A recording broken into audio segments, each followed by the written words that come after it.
नमस्कार सभी श्रोतृगण का मैं आज के इस संहिता बोध के सत्र में स्वागत करता हूँ।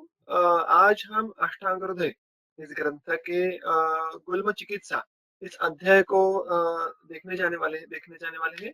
इसके पहले के सत्र में पिछले रविवार को हमने गुल्म निदान के बारे में देखा था और तब वाग्भट ने किस प्रकार गुल्म निदान में निदान उसका हेतु उसके लक्षण और उसकी संप्राप्ति विशेष ये सारी चीजें हमने देखी थी बारकाई से। तो वो अभी आपके सबके दिमाग में ताज़ी होंगी क्योंकि उसको अभी 7 ही दिन बीते हैं।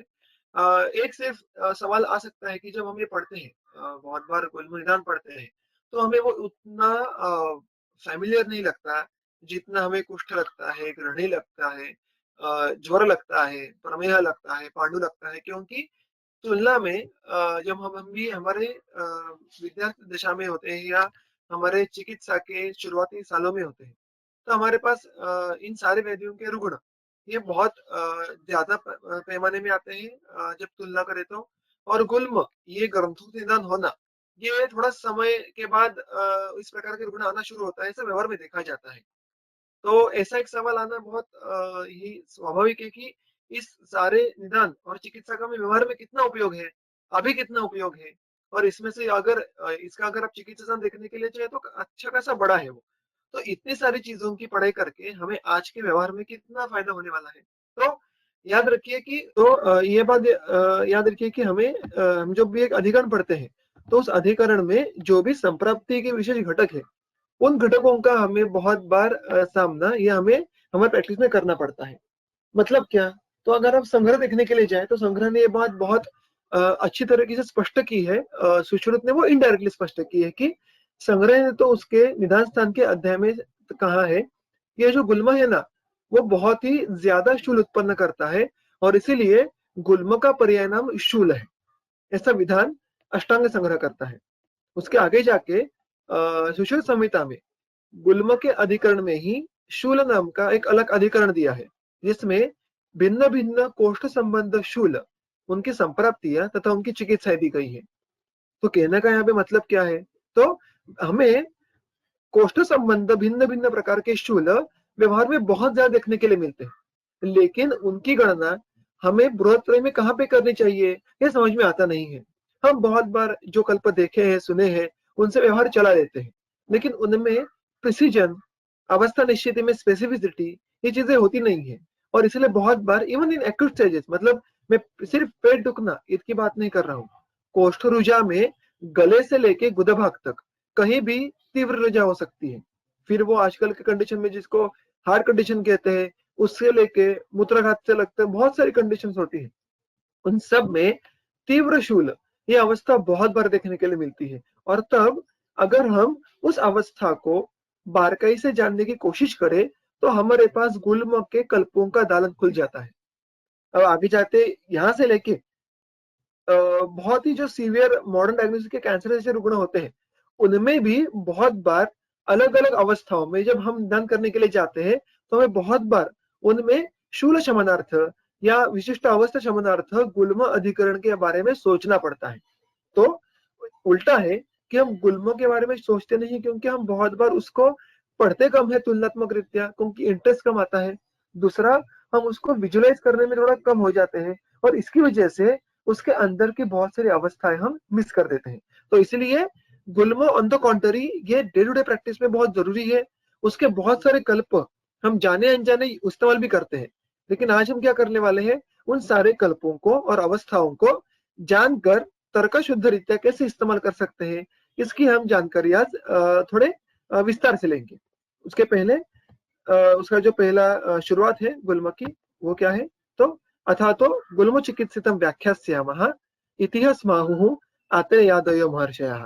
इससे वो शुरू होने वाला सूत्र है, अध्याय है।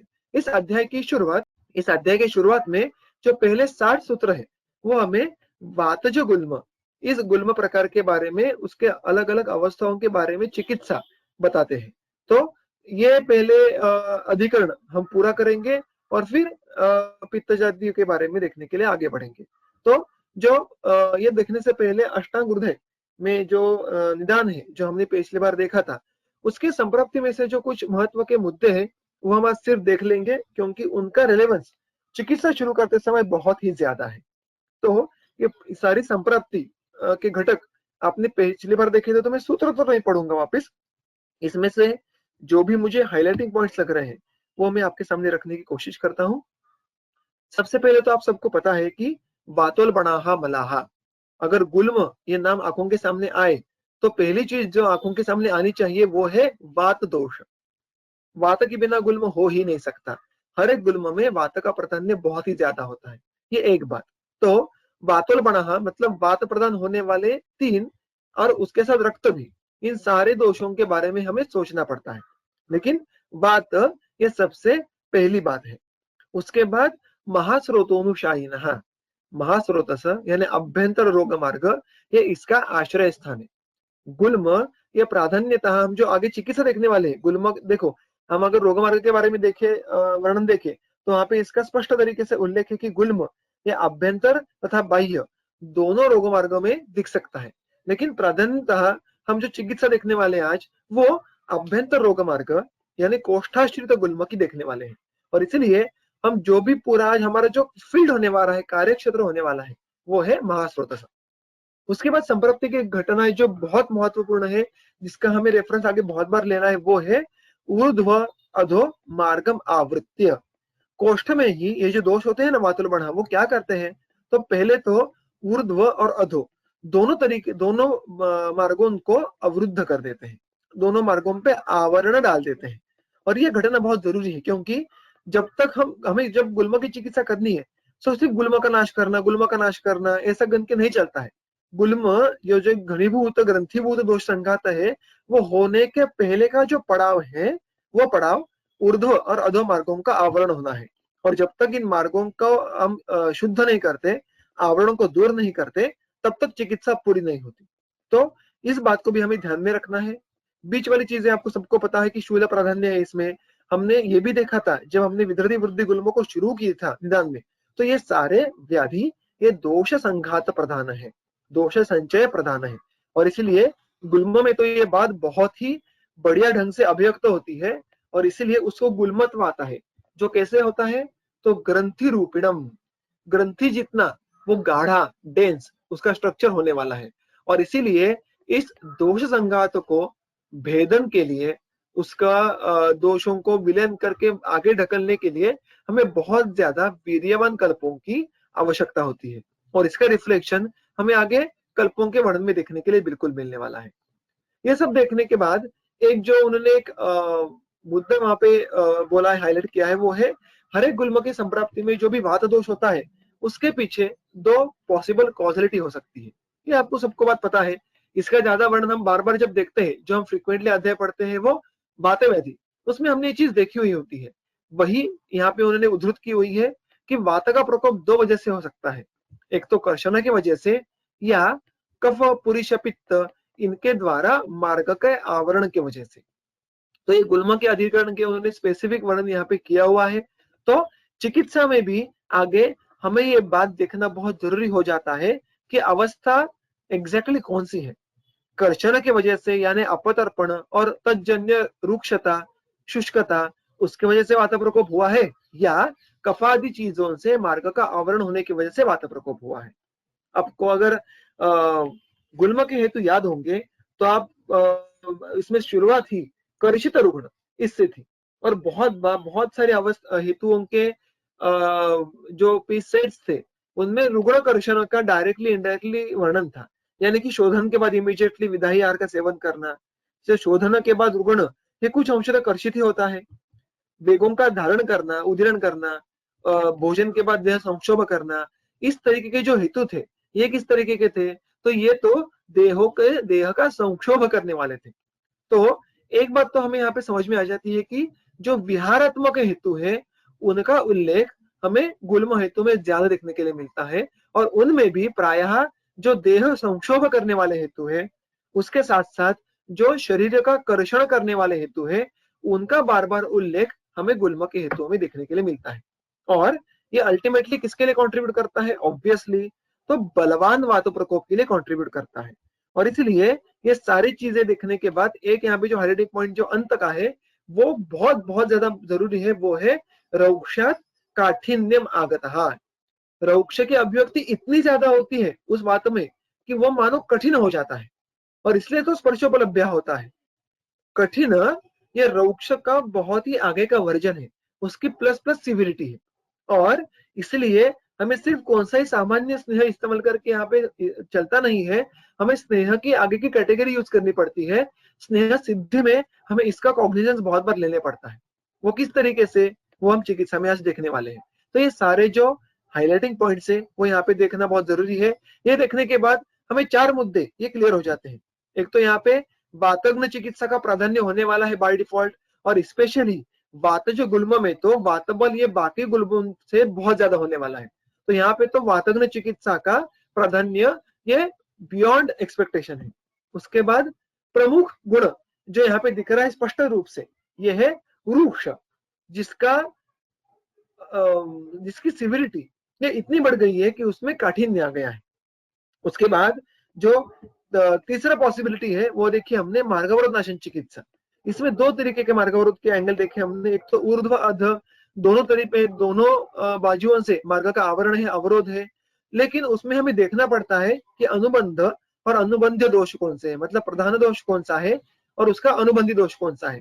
ये किस प्रकार कफानुबंध आते हैं तो क्या करना पड़ता है, पित्तानुबंध में क्या करना पड़ता है, ये सारी चीजों का जो वर्णन है वो हम इस वातज गुल्म के चिकित्सा में देखने वाले हैं। और जो चौथा मुद्दा देखा हमने वो है कि इस गुल्म चिकित्सा का कार्य क्षेत्र जो होने वाला है वो प्राधान्यतः महास्रोतस्व यानी कोष्ठ होने वाला है। तो ये एक बार हमारा समराइज हो गया कि what we want to look here after. इसके बाद हम एक्चुअल सूत्र की तरफ जाते हैं। जो पहला सूत्र है इस अध्याय का, गुल्मम बद्ध शकृद्वातम वातिकम तीव्र वेदनम रूक्ष शीतोद्भवम तैलैः साधयेत् वातरोगिकैः पानान्नान्वासनाभ्यङ्गैः स्निग्धस्य स्वेदमाचरेत् आनाह वेदनास्तंभ विबंधेषु विशेषतः। तो वातज गुल्म की शुरुआत ही विशिष्ट अवस्था से होती है, और यह अवस्था उन्होंने अंशांश कल्पना से विस्तार करने की कोशिश की है। वो किस तरीके से, आओ देखते हैं। तो पहली जो चीज है वो तो है क्लासिकल, एक क्लिनिकल साइन है यहाँ पे। वो क्लिनिकल साइन क्या है, तो बद्ध पुरुष और बद्ध वात। तो अगर बद्ध पुरुष और वात हो, ये लक्षण स्वरूप भी हमें देखने के लिए मिले, तो एक तो बात पक्की हो जाती है कि अधोभाग का मार्ग का अवरोध ये बलवान होने वाला है। तो ये एक बात हो गई। उसके बाद जो दूसरा मुद्दा आता है वो है रूक्ष शीतोद्भवम। ये वातेज गुल्म कैसा है, तो उसके पीछे भी सारे वात प्रकोप के हेतुओं में से कुछ विशिष्ट हेतुओं का उन्होंने उल्लेख किया है। जो कौन से हैं, रूक्ष और शीत। मतलब यहाँ पे उन्होंने हमें अंशांश कल्पना का उल्लेख स्पष्ट तरीके से करके दिया है। I am sorry. तो जब हम चिकित्सा करने वाले हैं, वात प्रत्यय चिकित्सा करने वाले हैं, उसमें भी हमें रूक्ष और शीत इन 2 गुणों के विपरीत चिकित्सा करनी पड़ेगी। ये स्पष्ट रूप से यहाँ पे ध्वनित किया गया है। अभी रूक्ष और शीत ये दोनों गुण ये कौन से कर्म करते हैं क्रमशः, हमें सबको पता है। तो शोषण और स्तंभन ये दोनों कर्म प्रकर्ष से यहाँ पे व्यक्त होने वाले हैं। तो यह हो गया वातज गुल्म का दूसरा हेतु प्रधान मुद्दा।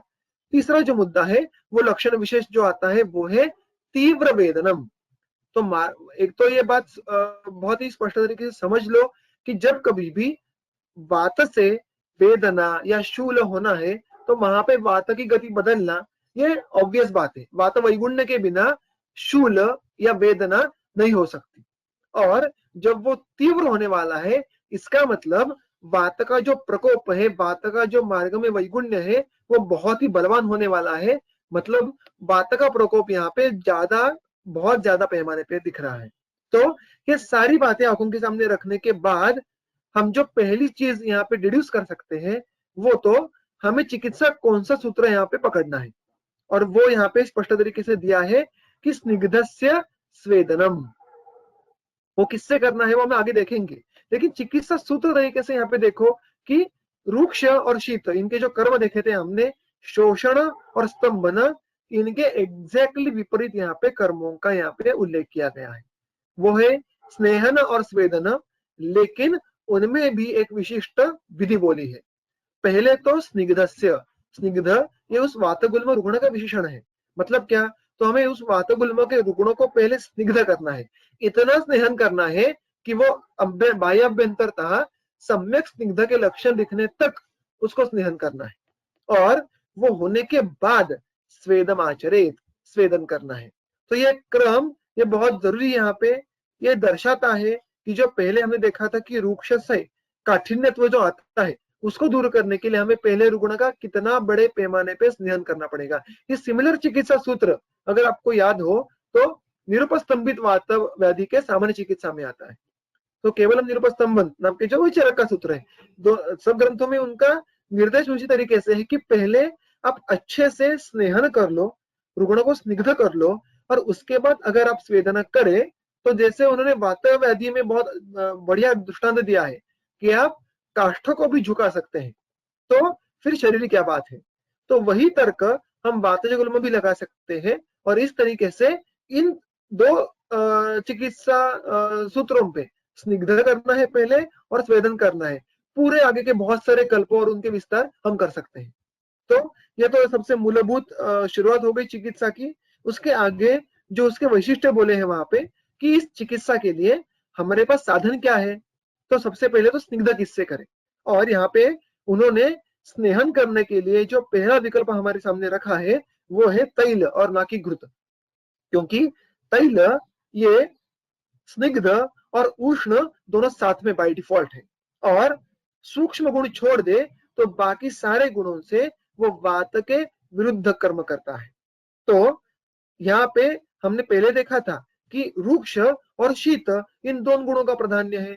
तो स्नेहन करते समय भी अगर हम उष्ण द्रव्यों का साथ ले ले तो हमारी चिकित्सा और सुलभ हो जाएगी, और तैल खुद में ये उष्ण वीर्य का होता है, इसलिए यहाँ पे तैल कल्पना का जिक्र किया है, पहली बात। दूसरा हमने देखा अभी देखा कि कैसे वात व्याधि और गुल्म इनमें हमें एक ओवरलैपिंग चीज देखने के लिए मिलती है, जो कि हमें हेतु में देखने के लिए मिलती है कि कर्षण हेतु हो सकता है।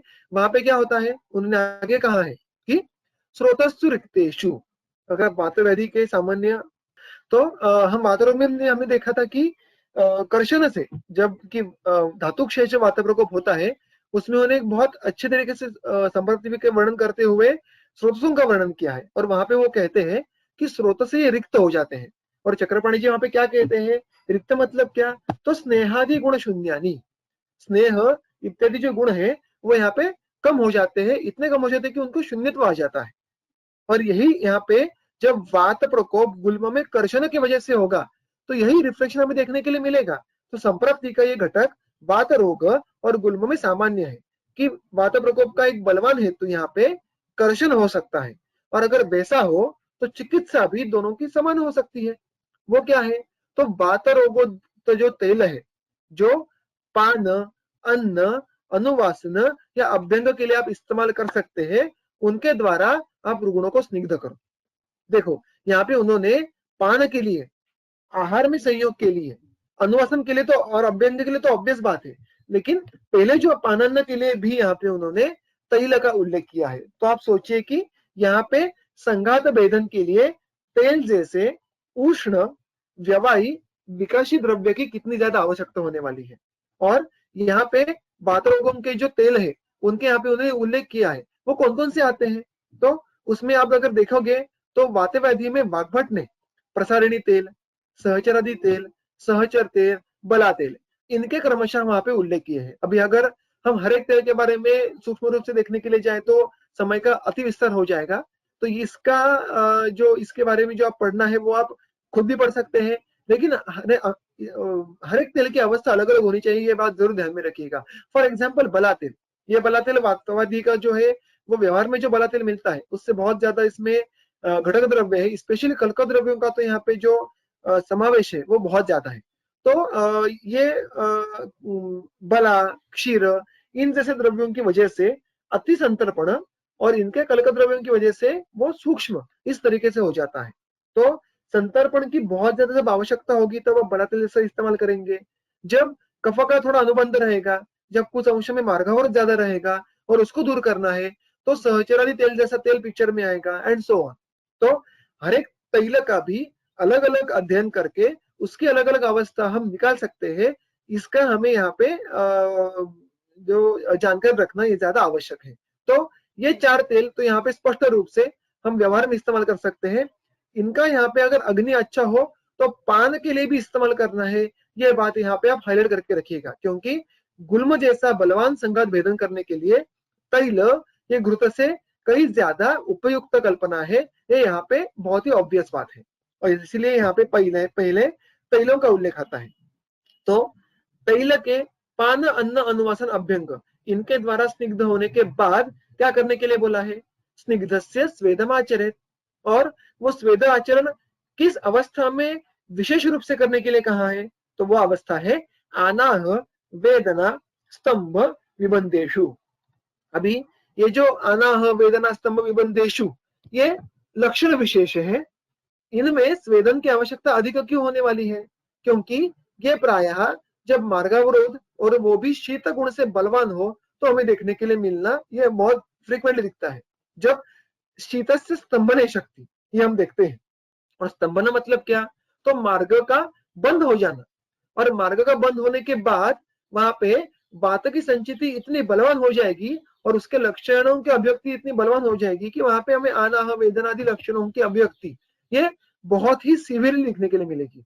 और फिर हमें वहां पे विशेष रूप से स्वेदन की योजना करनी पड़ेगी। तो स्निग्ध रुग्ण में स्वेदन करना है और वो कौन से लक्षणों में करना है विशेषतः? तो ये अनादि जो 4 लक्षण है उनमें। तो इस तरीके से जो पूरा सूत्र यहाँ पे उन्होंने डिजाइन किया है उसकी उन्होंने फलश्रुति एक सूत्र में समराइज की है। वो क्या है?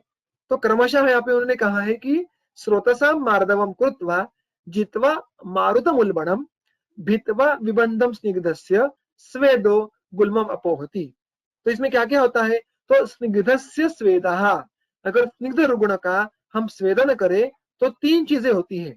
एक तो स्रोतों को मार्दव आता है।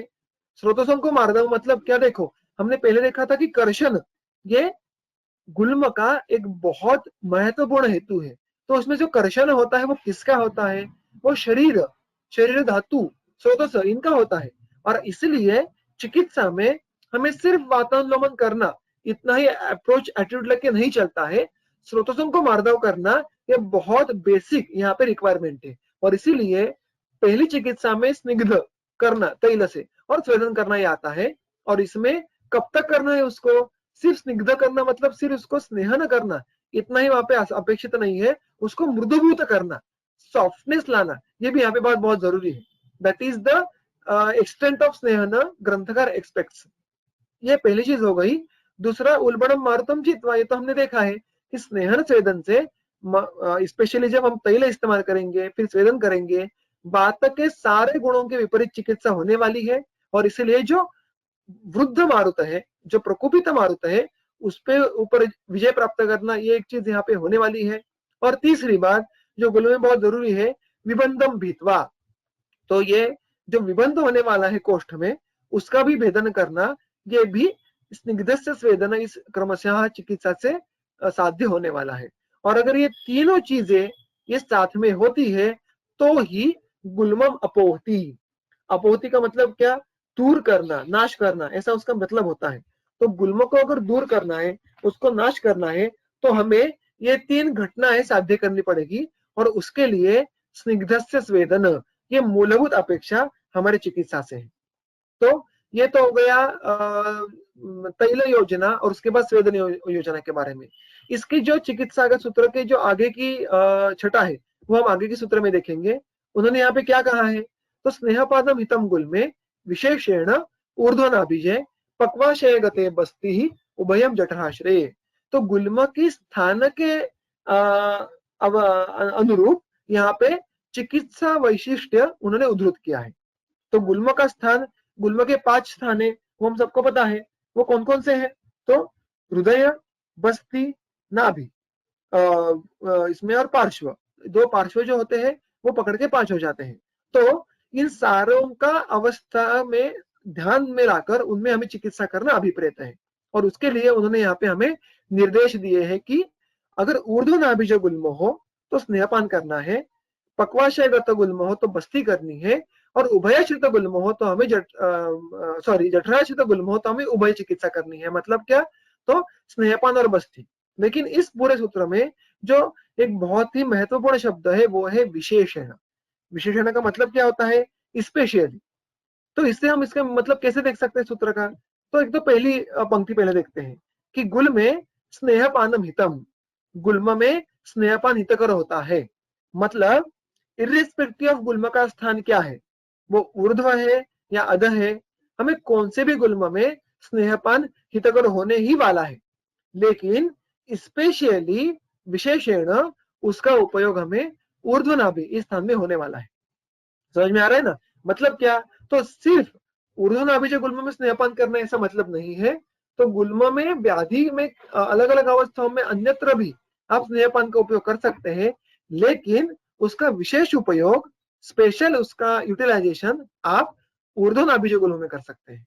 अभी अगर आप इसी सूत्र को अष्टांग संग्रह में देखने के लिए जाए तो उन्होंने, मैंने पहले कहा वैसे, विशिष्ट स्थानों का उल्लेख किया है कि ऊर्ध्वनाभिज मतलब कौन से स्थान स्थित गुल्म, पक्वाशय का तो मतलब कौन से स्थान स्थित गुल्म।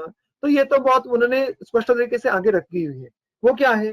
तो ऊर्ध्वनाभिज गुल्म मतलब अष्टांग संग्रहकार खुद बोलते हैं कि हृदयज गुल्म। मतलब जब हृदय ये स्थान हो गुल्म का, तो स्नेहपान ये विशेष चिकित्सा हमारे सामने आनी चाहिए। वैसे ही आगे का, अभी उन्होंने आगे जो बोला है पक्वाशय गते बस्ती, इतना ही बोला है। तो उस वाक्य को पूरा करने के लिए हम ऊपर के शब्दों का अनुवर्तन करेंगे और उसका वाक्य डिजाइन करेंगे। मतलब कैसे? तो गुल में बस्ती हितम, गुल्म में बस्ती हितकारक है। जस्ट लाइक स्नेहपान ये गुल्म के अलग अलग अवस्थाओं में काम में आ सकती है, वैसे बस्ती भी गुल्म के अन्यत्र अलग अलग अवस्थाओं में भी काम में आ सकती है। लेकिन विशेषण वो कारमुक कब है? पक्वाशयगत गुल्म में कारमुक है। पक्वाशयगत मतलब कौन सा अवस्थान कहाँ है? अष्टांग संग्रहकार ने उन्होंने कहा है कि बस्ती इस अवस्थान विशेष में पक्वाशयगत ये उसका मतलब लेके बस्ती चिकित्सा हमें करनी है।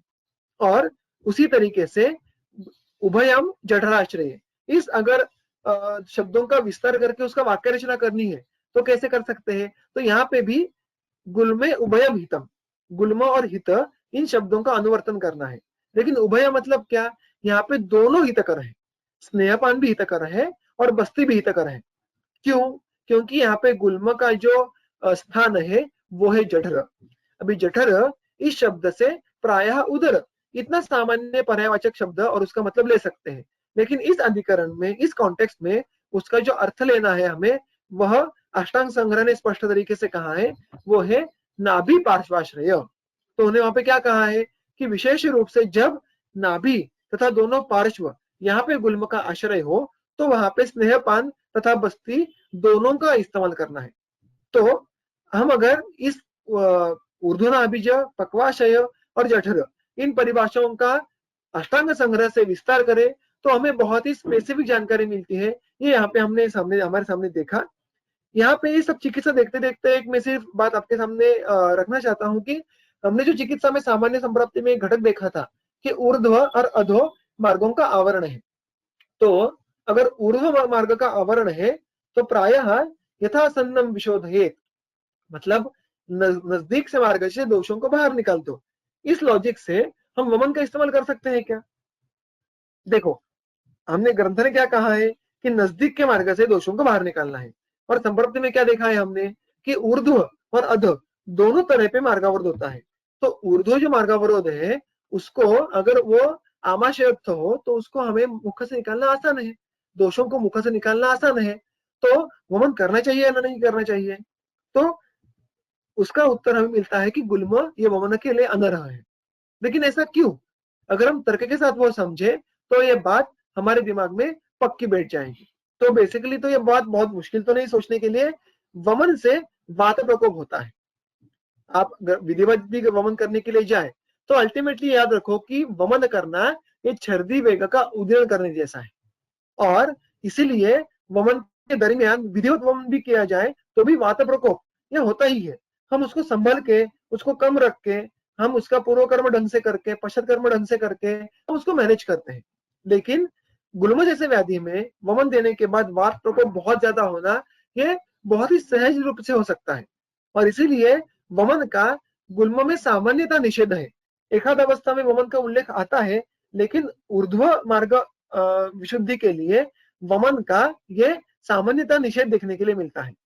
अगर हम गुल्म में वमन करने के लिए जाए तो चरक का कहना है कि तीव्रतर रुझा उत्पन्न होना यह व्यापक देखने के लिए मिल सकता है, जो बहुत ही ऑब्वियस है कि वात प्रकोप बहुत बलवान हो गया तो तीव्र रुझा ये हमें देखने के लिए मिलेगी, और इसलिए गुल्म में वमन यह प्रक्रिया सामान्यतः निषिद्ध है। ये यहाँ पे बात हमें सबने ध्यान रखनी चाहिए। तो ये यहाँ पे गुल्म के स्थान पे आधारित स्नेहपान और बस्ती चिकित्सा को हम कैसे इस्तेमाल कर सकते हैं, ये हमने देखा। उसके बाद गुल्म में, वातज गुल्म में ब्रूहण चिकित्सा का जो महत्व है और उसकी जो अवस्था है वो आगे के सूत्र में उन्होंने कही गई है। दीप्तेग्नम वातिके गुल्मे विबंधे अनिल वर्चसो हो ब्रूहणानि अन्नपानानि स्निग्धोष्णानि प्रदापयेत। तो अभी देखो यहाँ पे एक अवस्था जो अलग है वो है दीप्तेग्नौ। गुल्म में अग्निमंद होना ये संप्राप्ति में हमें देखने के लिए मिलता है। उसका कॉग्निजेंस हमें चिकित्सा में लेने के लिए कहा है। चरकाचार्य ने तो चिकित्सा स्थान में स्पष्ट रूप से कहा है बहुत पहले ही कि दोषों का जो शम और प्रकोप है वो पूरी तरीके से अग्नि पे निर्भर करता है, और ये सूत्र इस सिद्धांत को कहने के लिए उन्होंने गुल्म का अधिकरण चुना है। इसलिए ये बात हम समझ सकते हैं कि चूंकि साक्षात अग्नि का स्पष्ट रूप से गुल्म के सामान्य संप्राप्ति में कहीं भी निर्देश नहीं है, लेकिन हमें उसके अभिव्यक्ति में जो मुख्य उसका आश्रय है गुल्म का, वो महास्रोत से है, कोष्ठ है, और इतने बड़े जो उलट पुलट हो जाती है कोष्ठ में, उससे तो हमारा अग्नि ये अछूत नहीं रह सकता। तो ये बात बहुत ऑब्वियस है कि ये जो बलवान वात प्रकोप है उससे अग्नि पे भी कुछ अंश में हानि होने वाली है, और हमें उसका ध्यान चिकित्सा में रखना पड़ता है। और इसमें ध्यान कैसे रखना है कि उसके प्रायः जो ब्रूहण करना पड़ता है वो गुरु गुण का होता है, और जब तक अग्नि बलवान नहीं होता तब तक गुरु गुण का परिणमन करने की क्षमता ये अग्नि में नहीं होने वाली है। तो इसलिए जब अग्नि ये दीप्त हो इस प्रकार के वातज गुल्म में, उसके साथ अगर हमें अनिल मतलब वात और पुरुष इनका भी विबंध देखने के लिए मिले इस अवस्था में, अब इस अवस्था में क्या क्या हो गया देखो, एक तो कर्षित गुण है, हमने बार बार देख रहे हैं, तो हमने ब्रूहण तो करना है, लेकिन उसके साथ साथ विबंध भी है, क्योंकि गुल्म आ गया तो हमें बाय डिफॉल्ट विबंध आने वाला है। यहाँ पे वो स्पेशली वात और पुरुष का है। ऐसी अवस्था में हमें क्या करना है, एक तो ब्रूहण करना पड़ेगा, लेकिन वो कैसे होने चाहिए, प्रायः उसके साथ स्निग्ध और उष्ण ऐसे अगर गुण हो तो हम विबंध का नाश कर सकते हैं। और इसीलिए उन्होंने यहाँ पे किस चिकित्सा का निर्देश किया है, तो अन्नपान का निर्देश किया है।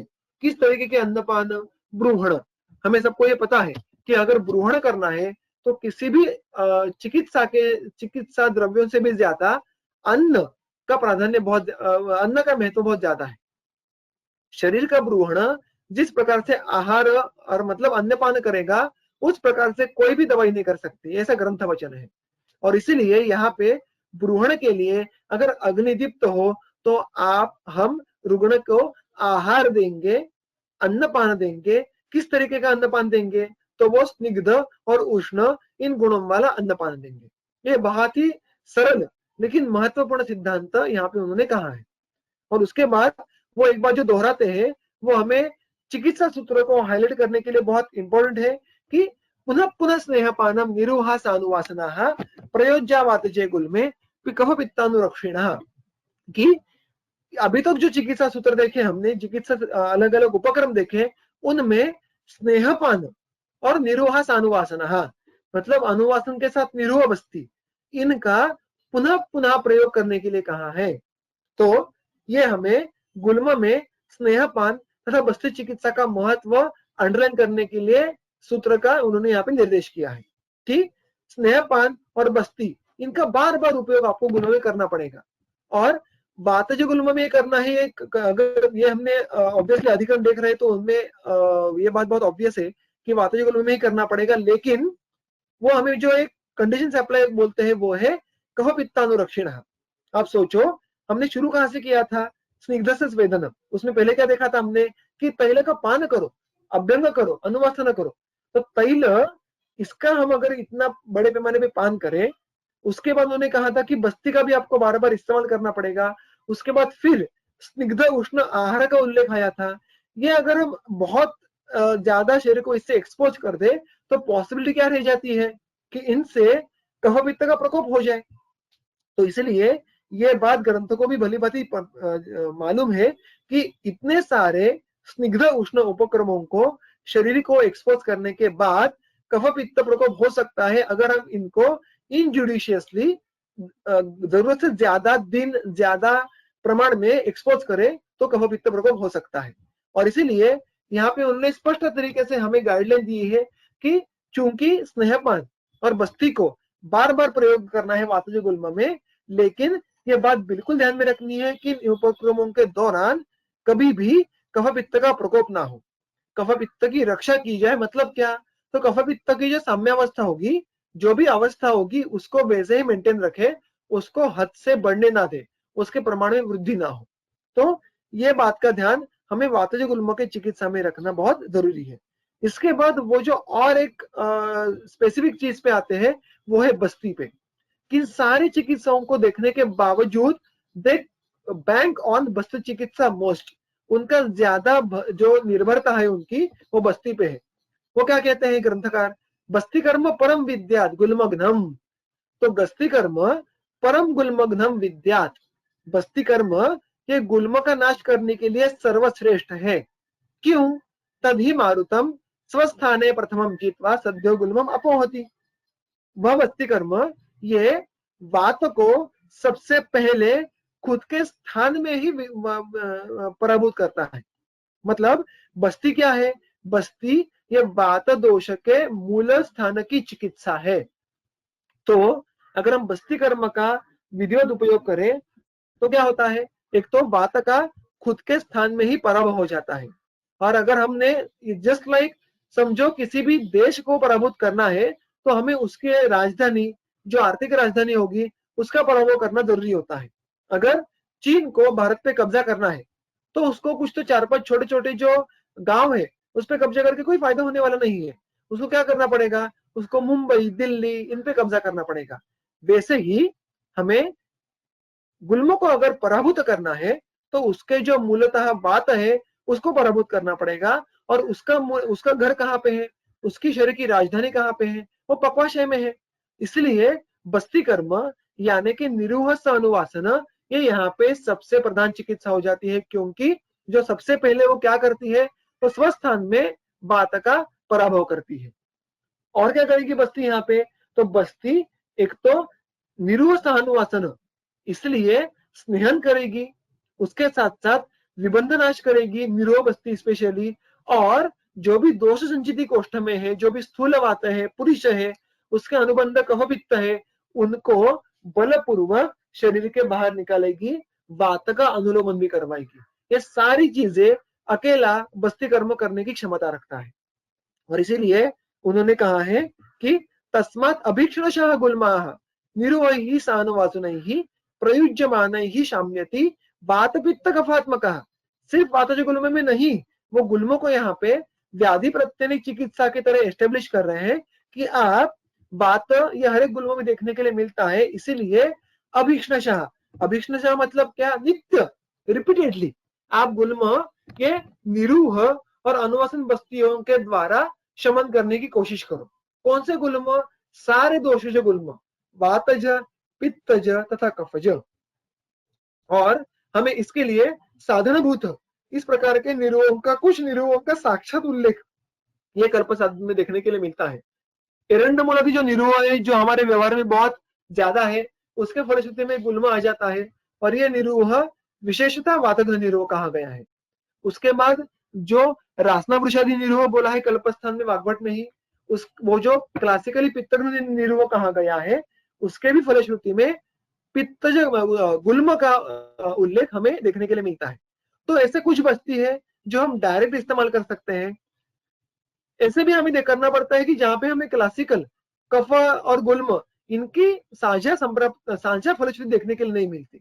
तो हमें युक्तिवशात जो बस्ती उपलब्ध है, जैसे कोशातक आदि बस्ती है कफग्न, उसका इस्तेमाल हम यहाँ पे कर सकते हैं। सेम गोज फॉर निरूह। हमें कुछ अनुवासनों के फलश्रुति में साक्षात गुल्मों का उल्लेख देखने के लिए मिलता है, जैसे कफज अधिकरण का सैंधवादी तेल है। सैंधवादी तेल जो कि कफग्न कहा गया है, उसमें गुल्म का उल्लेख आता है।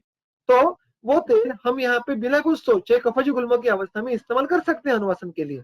तो इस तरीके से हमें जो बस्ती के भिन्न भिन्न साधन है उनको इकट्ठा करना पड़ेगा, जोड़ना पड़ेगा, लेकिन उसके साधन की उपलब्धि है, ये मुझे यहाँ पे कहने का प्रयोजन है। और इसलिए मैंने सिर्फ उदाहरण मात्र जो स्पष्ट रूप से गुल्मों के उल्लेख जिस बस्तियों में आते हैं वो मैंने आपके सामने यहाँ पे रखने की कोशिश की। इतना सब करने के बाद यहाँ पे बातज गुल्म का जो शुरुआती सैद्धांतिक भाग है, विवेचन है, वो यहाँ पे खत्म होता है। और इसके बाद हमें अभी तो हमने जो अलग अलग अवस्थाएं देखी, उनके लिए जो और अलग अलग साधन है वो हमारे सामने आते हैं। और उनकी शुरुआत कहाँ से होती है? तो उनकी शुरुआत अलग अलग सिद्ध घृतों से होती है। देखो, अगर हम इन घृतों की अवस्था देखें तो क्या किसके लिए करना है? तो जो सबसे पहले अवस्था थी, रुग्ण को स्निग्ध करने के लिए हमें घृतों का उपयोग करना है। लेकिन हमने ये भी बात देखी कि ग्रंथकार स्निग्ध करने के लिए सबसे पहले तैल का उल्लेख करते हैं। तो अब अगर आप बाकी भी ग्रंथ देखो तो वहां पे भी वही क्रम है कि पहले वो तैल का उल्लेख करते हैं, उसके बाद उसी प्रयोजन के लिए घृतों का उल्लेख आता है। घृतों का उल्लेख क्यों करना है? तो एक तो घृत ये हमें आजन में साथ में होते हैं, तो सेवन के लिए वो तुलनात्मक रीत्या आसान हो जाते हैं। जो जिनको तैल विद्वेष है उनके लिए इस प्रकार के सिद्ध घृतों का उपयोग करना पड़ेगा। दूसरी बात, घृत ये तुलनात्मक लघु है, तैल ये तुलनात्मक रीत्या गुरु है। तो जब अग्नि मंद हो तो तैल से ज्यादा हमें घृतों की तरफ जाना पड़ेगा। और जो संस्कार से अनुवर्तन, ये घृत का महत्वपूर्ण गुण है, वो उसकी दोषज्ञत्व की व्याप्ति बहुत बढ़ाता है। और विशेष रूप से जो पहले हमने देखा कि सारी चिकित्सा में हमें कफ पित्तों का अनुरक्षण करना है, वो बात अगर हम सिद्ध घृत इस्तेमाल करें तो साध्य कर सकते हैं। ऐसे बहुत सारे एंगल्स है जो हमें सिद्ध घृत इस्तेमाल करने के लिए उपयोग में लाने चाहिए। तो ये सब बातें देखने के बाद हम घृतों की योगों को देखना शुरू करेंगे। जो सबसे पहला घृत है उसको हिंगू संवर्चलाति, ये उसका नाम है।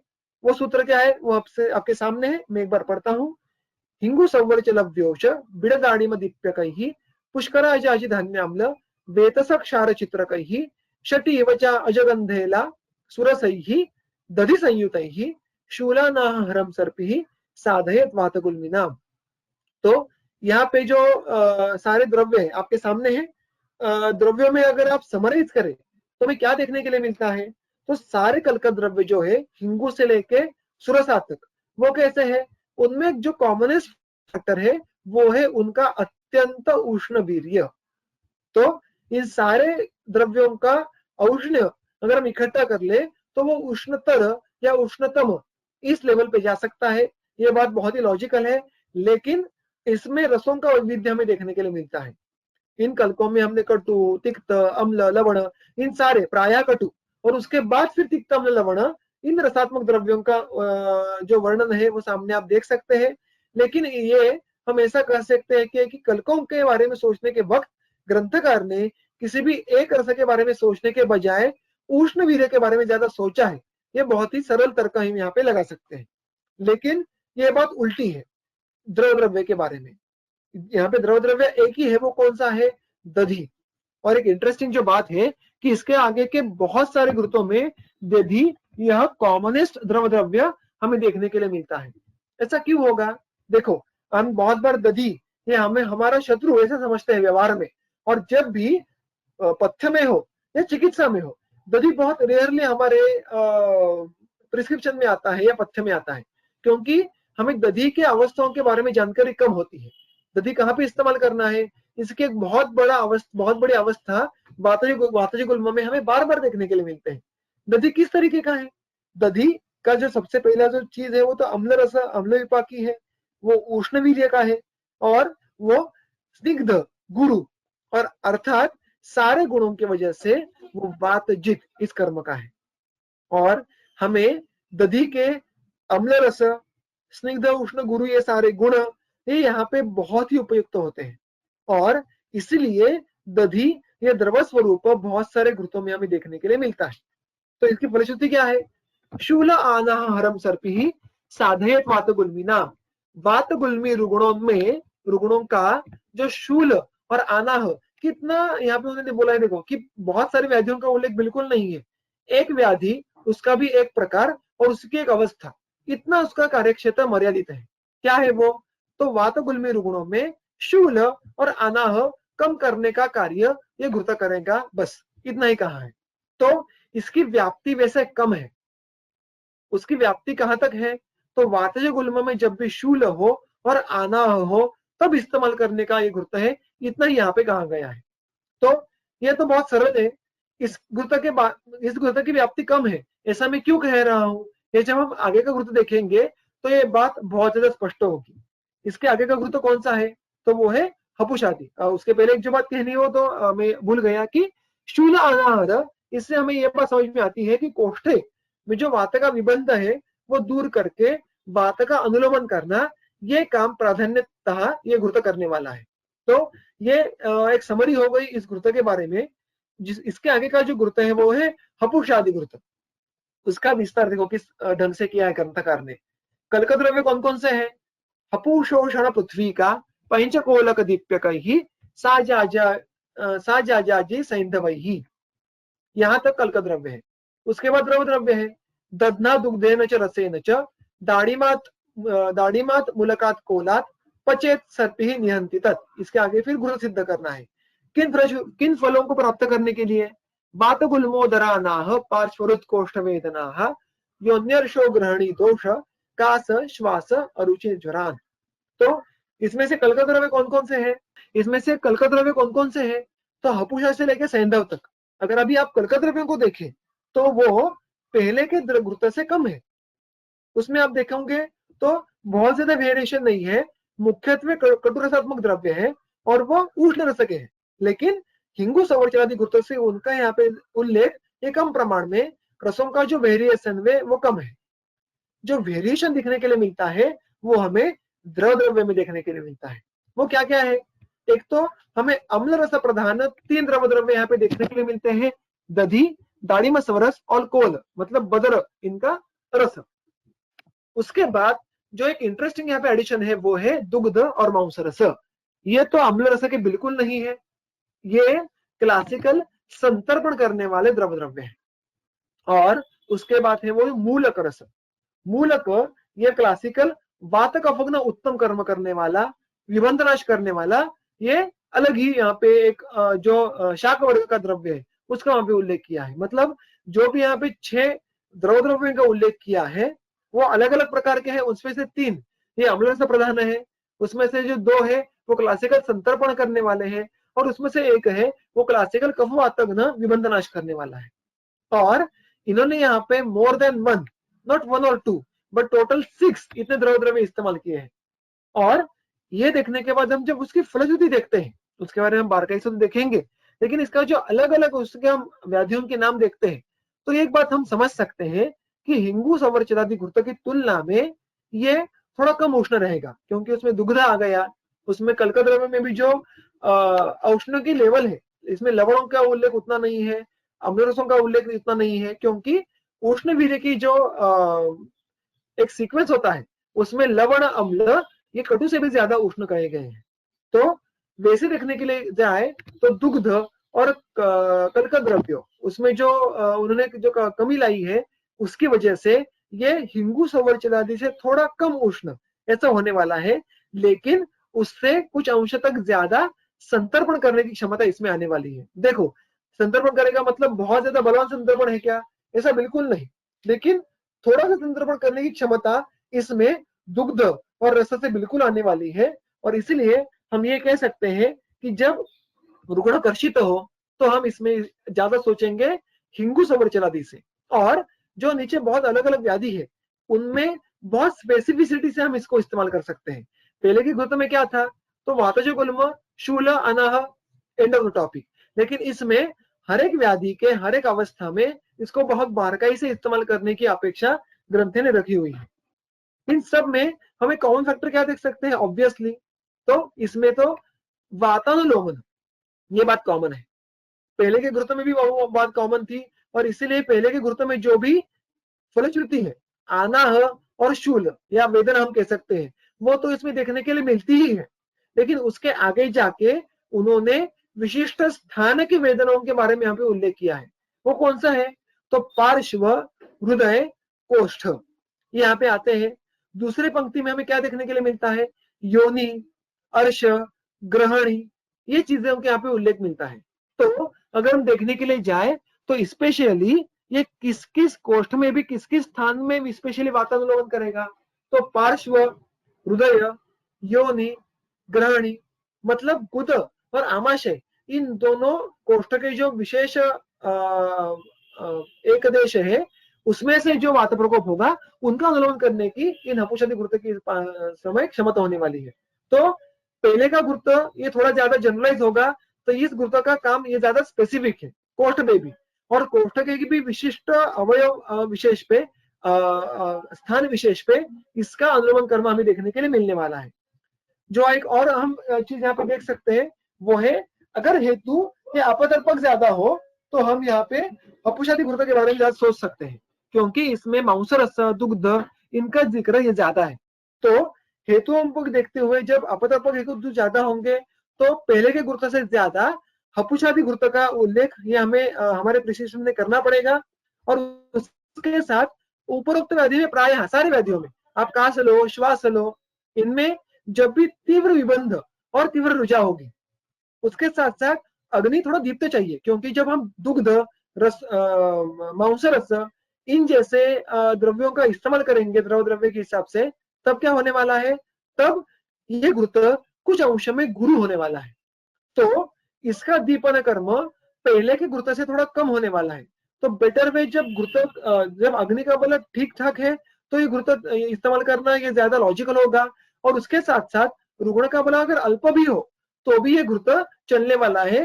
किंबहुना बल अल्प होने के समय अगर ये गुरुत्व दिया तो ये बल रक्षा करेगा, कुछ अंश में बल वृद्धि भी करेगा, और ये करते करते वो गुल्म का नाश करेगा। तो ये इन दोनों गुरुत्व में अवस्था का भिन्नत्व हम देख सकते हैं। उसके बाद जो आगे का गुरुत्व आता है, जो और ज्यादा व्यापक है, और ज्यादा सूक्ष्म है, और ज्यादा बलवान है, वो है दादी का गुरुत्व। इसका सूत्र ये बहुत बड़ा है, तो हम इसको खंडित देखेंगे। सबसे पहले देखेंगे वो हम उसका द्रव द्रव्य देखेंगे। देखो कितने वेरिएशन ऑफ द्रव द्रव्य इसमें हमें देखने के लिए मिलते हैं। दशमूलम बलाम कालाम सुषविम दो पुनर्नवौ पौष्कर एरंडरासना अश्वगंधा भार्गी अमृताशटी पचेद गंध पलाशंच द्रोणे अपाम द्विपलोन्वितम यवैः कोलैः कुलत्थैः च माशैश्च प्रास्थिकैः सह क्वाथे अस्मिन् दधि पात्रे च घृतपस्थं विपाचयेत् स्वरसैः दाडिमाम्रातक अम्रात मातुलुंगोद्भवैः युतम तथा तुषाम्बुधान्याम्ल चुक्तैः। मतलब 4 सूत्र पहले जो इस गुरुत्व के हैं वो सिर्फ द्रव द्रव्यों का वर्णन है। तो इसमें कितना उन्होंने फाइन और एलेबोरेट थिंकिंग किया है हम देख सकते हैं। तो इसमें कौन कौन से द्रव द्रव्य है? सबसे पहले तो यहाँ पे इसमें क्वाथ है, जो दशमूल से लेके गंध पलाश तक सारे जो द्रव्य है उनसे वो बना है। उनमें हर एक द्रव्य को दो दो पल लेने के लिए कहा है। उसके साथ जल, ये एक द्रोण बोला है, मतलब हम उसको 2 द्रोण ले लेंगे क्योंकि द्विगुण्य का नियम यहाँ पे लगाना पड़ेगा। और उसके बाद जो प्रधान द्रव्य है क्वाथ्य करने के लिए, वो दशमूल से लेकर गंध पलाश नहीं है, उनसे भी ज्यादा प्रमाण में जो है वो है यव, कोल, कुलत्थ और माश। मतलब यव, कोल, कुलत्थ, माश ये प्रधान, और दशमूल से लेके बाकी द्रव्य ये अप्रधान, इन सारे द्रव्यों का क्वाथ करना है।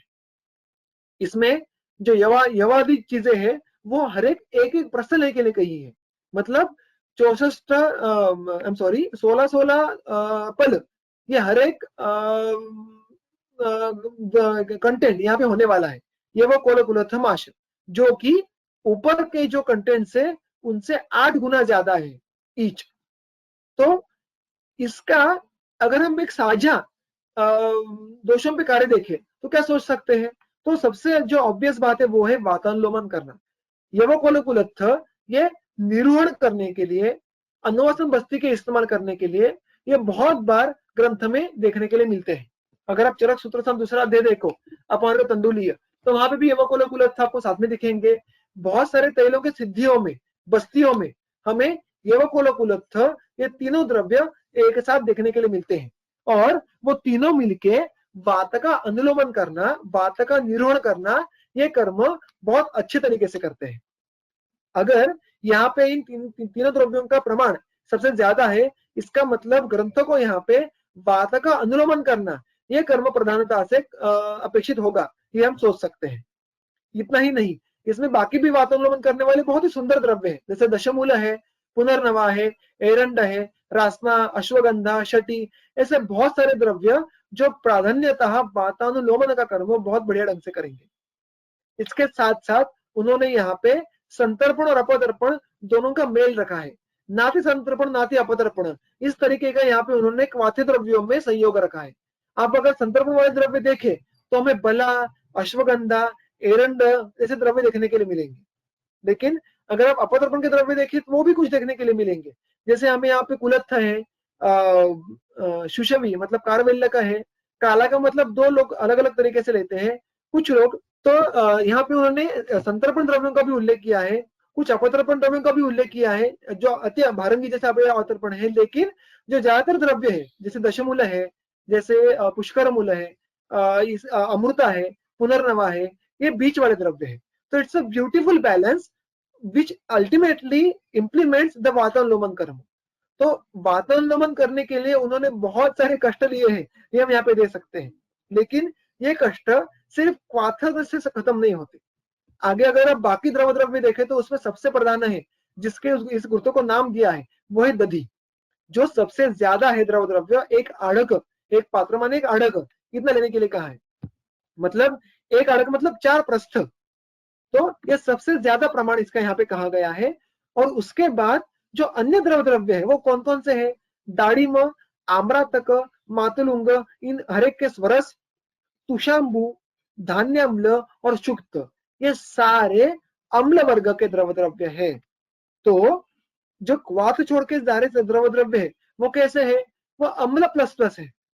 मतलब अम्ल का हमें क्या पता है कर्म, पहला तो मूढ़ वातानुलोमनम, मतलब क्वाथ द्रव्यों का इतना वेरिएशन उन्होंने लाया है, और वो सिर्फ क्वाथ द्रव्यों से नहीं तो अन्य अम्ल द्रव्यों से भी उन्होंने लाया है। और उससे हम ये बिल्कुल कह सकते हैं कि दाधिक घृत का सबसे प्रधान कर्म ये अत्यंत सुंदर तरीके से वातानुलोमन करना होने वाला है। और इसकी व्याप्ति कितनी है वो हम जब फलश्रुति देखेंगे तब देखेंगे। उसका यहाँ पे उन्होंने घृत का प्रमाण क्या कहा है, एक प्रस्थ, तो घृत एक प्रस्थ और बाकी इतने सारे द्रव द्रव्य, मतलब इस घृत का वीर्य कितना बड़ा होने वाला है ये आप सोच सकते हैं। ठीक है, इसके आगे हम क्या देखेंगे, इनके कल्क के बारे में देखेंगे।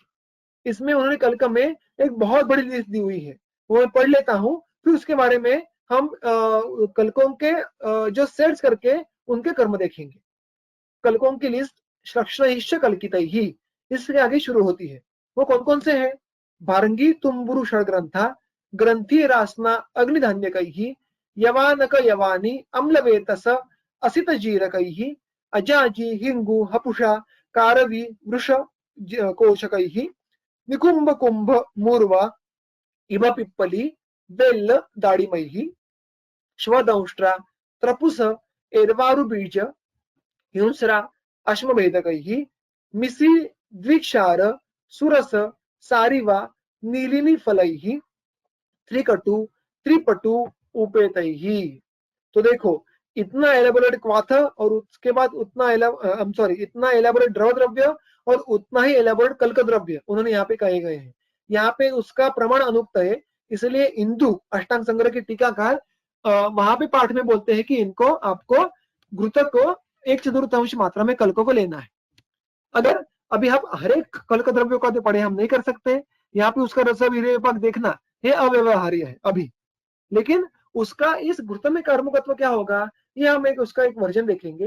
तो अगर आप भारगी से लेके अलग अलग से यहाँ पे कल्क द्रव्य देखें तो एक बात तो स्पष्ट है कि कटु रस प्रधान द्रव्यों का यहाँ पे जिक्र किया गया है, और वो भी सिर्फ कटु विपाकी नहीं, मतलब यहाँ पे कटु विपाकी द्रव्य भी ज्यादा है।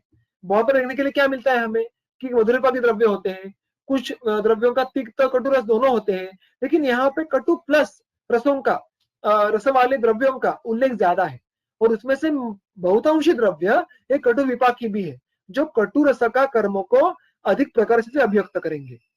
ये एक बात हो गई। उसके बाद कुछ द्रव्य तिक्त है, उसके बाद अम्ल और लवण द्रव्यों का भी जिक्र इनमें बिल्कुल है, और लेकिन इसमें जो एक हाईलाइटिंग पॉइंट है वो है निकुंभ, कुंभ, नीलिनी, इन द्रव्यों के बारे में। ये जो द्रव्य है वो क्लासिकल विरेचन करने वाले हैं। आपको अष्टांग हृदय का 15वां अध्याय याद होगा, सूत्र स्थान का निकुंभ कुंभ जो विरेचनीय गण है, उसकी शुरुआत ही इन दो द्रव्यों से होती है, दंती, त्रिवृत, ये और नीलिनी, ये सारे विरेचन करने वाले हैं। उसके साथ जो एक इंटरेस्टिंग जो पंक्ति यहाँ पे है वो शोधअष्टा वाली, देखो कैसे उसने एक बढ़िया ढंग से रचना की है। ये सारे द्रव्य इस पंक्ति में से ये है वो मूत्रलय, मूत्र विशोधन करने वाले हैं। शोधअष्टा मतलब गोक्षुर, प्रपुस, एरवारु बीज, हिंसरा और अश्मभेदक, ये सारे मूत्र पे काम करने वाले हैं। ये बात यहाँ पे गौर फरमाइए, ध्यान में रखिए। ये बात अगर हम फलश्रुति के बारे में वापस एक बार देखने वाले हैं, तो ये अगर हम सारा द्रव्यों का समुच्चय करें तो हम क्या कह सकते हैं कि इन कलकों का एक साझा कार्य क्या हो सकता है, विबंधन कर्म। कटु रसात्मक द्रव्य हमें पता है कि प्रायः रूक्ष होते हैं, लेकिन हमने द्रव द्रव्य में इतने सारे अम्ल रसों का यहाँ पे समावेश किया है कि इस कटु रस का करोक्ष का अपाय हमें बिल्कुल नहीं होने वाला है, क्योंकि अम्ल रस खुद में स्निग्ध, अभिसंधि, क्लेदन करने वाला होता है। तो हमें उसके उष्ण गुण से जो उद्भूत विबंधन कर्म है वो हमें यहाँ पे बहुत अच्छे देखने के लिए मिलेगा। ये एक बात हो गई। दूसरा शूलग्न, आप अगर शूलग्न जो गण है, मत्स्यकादि गण जो है 15वें अध्याय का, आप चरक के गण देख लो जो चौथे अध्याय में है, उसके बहुत सारे द्रव्य हमें यहाँ पे देखने के लिए मिलने वाले हैं। मैंने जैसे पहले कहा वैसे विरेचन मतलब अधोमार्ग हर द्रव्य यहाँ पे समावेश किया गया है, और मूत्र इन अलग कल्क विषय द्रव्यों का यहाँ पे इस्तेमाल किया गया है। और इस प्रकार तो यहाँ पे जो सारे कल्कों का इस प्रकार का जो एक समुच्चय किया गया है, तो उसका रिफ्लेक्शन अभी कर्मकत्व में कैसे होता है वो हम देखने की कोशिश करेंगे। उसके फलश्रुति देखते हैं। पहले क्या कहा है, दाधिकम, इस घृत का नाम दाधिका बोला क्योंकि इसका सबसे प्रधान जो द्रव द्रव्य है वो दधि है, इसलिए दाधिका घृत। तद ही अपोहति, अपोहति मतलब दूर करना, नाश करना। वो किनका नाश करता है, रोगान आशुतरान पूर्वान कष्टान अपि च शीलितम अपस्मारगदोन्माद मूत्राघाता निलामयान। तो यहाँ पे उन्होंने क्या कहा है कि रोगान आशुतरान पूर्वान, पहले के रोगों को वो आशुतर दूर करता है। अभी पहली बात तो पूर्व के रोग मतलब कौन से रोग, तो पूर्व के रोग मतलब जो इसके पहले जो हपुषादि घृत में दिए गए हैं वो सारे रोग, मतलब वो कौन कौन से हैं हमने अभी अभी देखा, वात गुल्मोदरा नाह पार्श्वरूत कोष्ठ वेदना, योनि अर्शो ग्रहणी दोष, कास श्वास अरुचि ज्वर, ये सारे व्याधि, मतलब इनमें उन्होंने पहले के सारे व्याधियों पे भी ये उपयुक्त है, लेकिन उन्होंने एक बहुत बढ़िया बात कही यहाँ पे कि इन सारे रोगों ये कष्टानपि, कष्टानपि मतलब क्या, वो अगर कष्ट साध्य भी हो, उनका प्रोग्नोसिस थोड़ा बैड है, वर्स है, ऐसा भी होने अगर हो, अगर हेतु बल उनका ज्यादा हो, लक्षण की अभिव्यक्ति ज्यादा हो, ऐसा होने के बावजूद ये घृत उनको आशुतरान मतलब बहुत कम समय में, ये देखो एक बहुत इंटरेस्टिंग बात है कि कष्ट साध्य होने के बावजूद वो उनको कम समय में ठीक कर रहा है। उसके लिए उन्हें यहाँ पे लेकिन परिभाषा की इस्तेमाल की है शीलितम। इस घृत का हमें प्रयोग करना पड़ेगा, अभ्यास करना पड़ेगा, सतत सेवन करना पड़ेगा। लेकिन अगर ऐसा करे तो वही उसी व्याधियों को जो अधिक कष्ट साध्य है कम समय में साध्य करने की क्षमता इस घृत में है। So we can say that this घृत is much more stronger and much more faster. ये अधिक वीर्यवान और अधिक आशु कर्म करने वाला है। और इट इज वेरी इंपॉर्टेंट कि देखो कैसे उन्हें बिल्टअप करते गए वो क्लासिकल। पहले हिंगू शबर चलाते घृत था जो वातगुल्म में शूला आना के लिए था, फिर अधिक व्याप्ति वाला हपुषादे घृत आया, और उससे भी ज्यादा व्याप्ति वाला, ज्यादा बलवान, ज्यादा वीर्यवान ये दादे का घृत आया। सो ये जब हम क्रमशः पढ़ते हैं ग्रंथ में तो हमें अलग विजन देता है। व्यवहार में भी जब गुण हमारे पास आता है तो हमें उसका बलाबल देख के we can choose an appropriate घृत if we have thought this thoroughly. और इसीलिए इस क्रमशः इस घृतों को अगर देखें तो इस बात बहुत ही स्पष्ट तरीके से समझ में आ सकती है। अभी दादी को घृत की फलश्रुति यहाँ पे खत्म नहीं होती, उसके एक और आगे जो फलश्रुति हमें उसकी व्याप्ति दिखाती है वो बहुत ही बढ़िया है। वो क्या है? तो अपस्मार गद उन्माद मूत्राघात अनिलामयान, चार चीजें यहाँ पे उन्होंने अधिक कही है। वो कौन कौन सी है? पहले तो है अपस्मार और उन्माद। ये बात ऑब्वियस है कि अब अगर हम इस घृत की घटना को देखें, इसके क्वाथ्यकल्प द्रव्य को देखें, तो यह बात ऑब्वियस है कि ये वात प्रधान अवस्था में काम करने वाला है। तो वातज अपस्मार वातज उन्माद, इनमें वो कर्म करेगा। इसका मतलब उन्माद अपस्मार में सामान्य चीज क्या है संप्राप्ति में? एक तो हृदय और उसके संबंध जो मनोवह या संज्ञावह मार्ग है, उनमें अगर वात प्रकोप हो तो उनको दूर करने की क्षमता भी दादिक घृत में आने वाली है। इसका मतलब इस घृत का गामित्व ये और सूक्ष्म हो गया है। मनोवह स्रोतस, स्रोतस मतलब क्लासिकल स्रोतस ऐसा नहीं, लेकिन मनो के जो मार्ग है वहां तक पहुंचने की क्षमता इस घृत में आ गई है, ये हम कह सकते हैं। दूसरा जो है मूत्राघात, देखो उन्होंने कल्क द्रव्यों में मूत्र की तरफ गामित्व देने के लिए शायद, और मूत्र व स्रोतसों के शुद्धि के लिए जो गोक्षुरादि द्रव्यों का उल्लेख किया था, उसका रिफ्लेक्शन हमें मूत्राघात इस फलश्रुति में देखने के लिए मिलता है। और ये भी बात बहुत ऑब्वियस है कि मूत्राघात में भी वातज मूत्राघात हो तो ये घृत ज्यादा कार्मुक होने वाला है। और सबसे इंपॉर्टेंट बात जो मुझे सबसे ज्यादा अप्रिशिएट हुई है घृत की, वो है उसका वात अनिलामयान। वातव व्याधि में भी इस घृत का आप इस्तेमाल कर सकते हैं।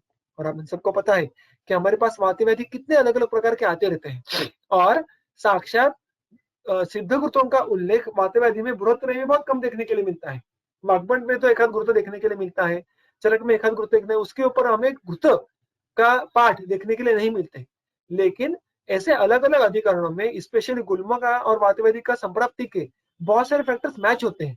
तो आप अगर इस दादी का घृतों का निर्माण करके इस्तेमाल करो तो आपको वातव्याधि में विशेषतः जहाँ पे शूल, विबंध, स्तंभ ये बलवान है, क्योंकि इन ऑल ये घृत ये उष्ण होने वाला है। अगर घृत उष्ण होगा तो हम इसको जब शीत गुण से विशेषतः वात का प्रकोप होगा, ऐसी वात व्याधियों में शूलादि अवस्थाओं में बिल्कुल इस्तेमाल कर सकते हैं। तो मन वात व्याधि मतलब इवन स्नायु कंट्रेस से मध्यम मार्ग, मूत्र व स्रोतस, यहाँ तक इसकी फलश्रुति पहुंच गई है, तो इट इंडिकेट्स द सूक्ष्मत्व एंड व्यापकत्व ऑफ दादिक घृत। सो ये बहुत ही बढ़िया ढंग से वाग्भट ने तीन घृतों को क्रमशः एक के आगे कहा गया है।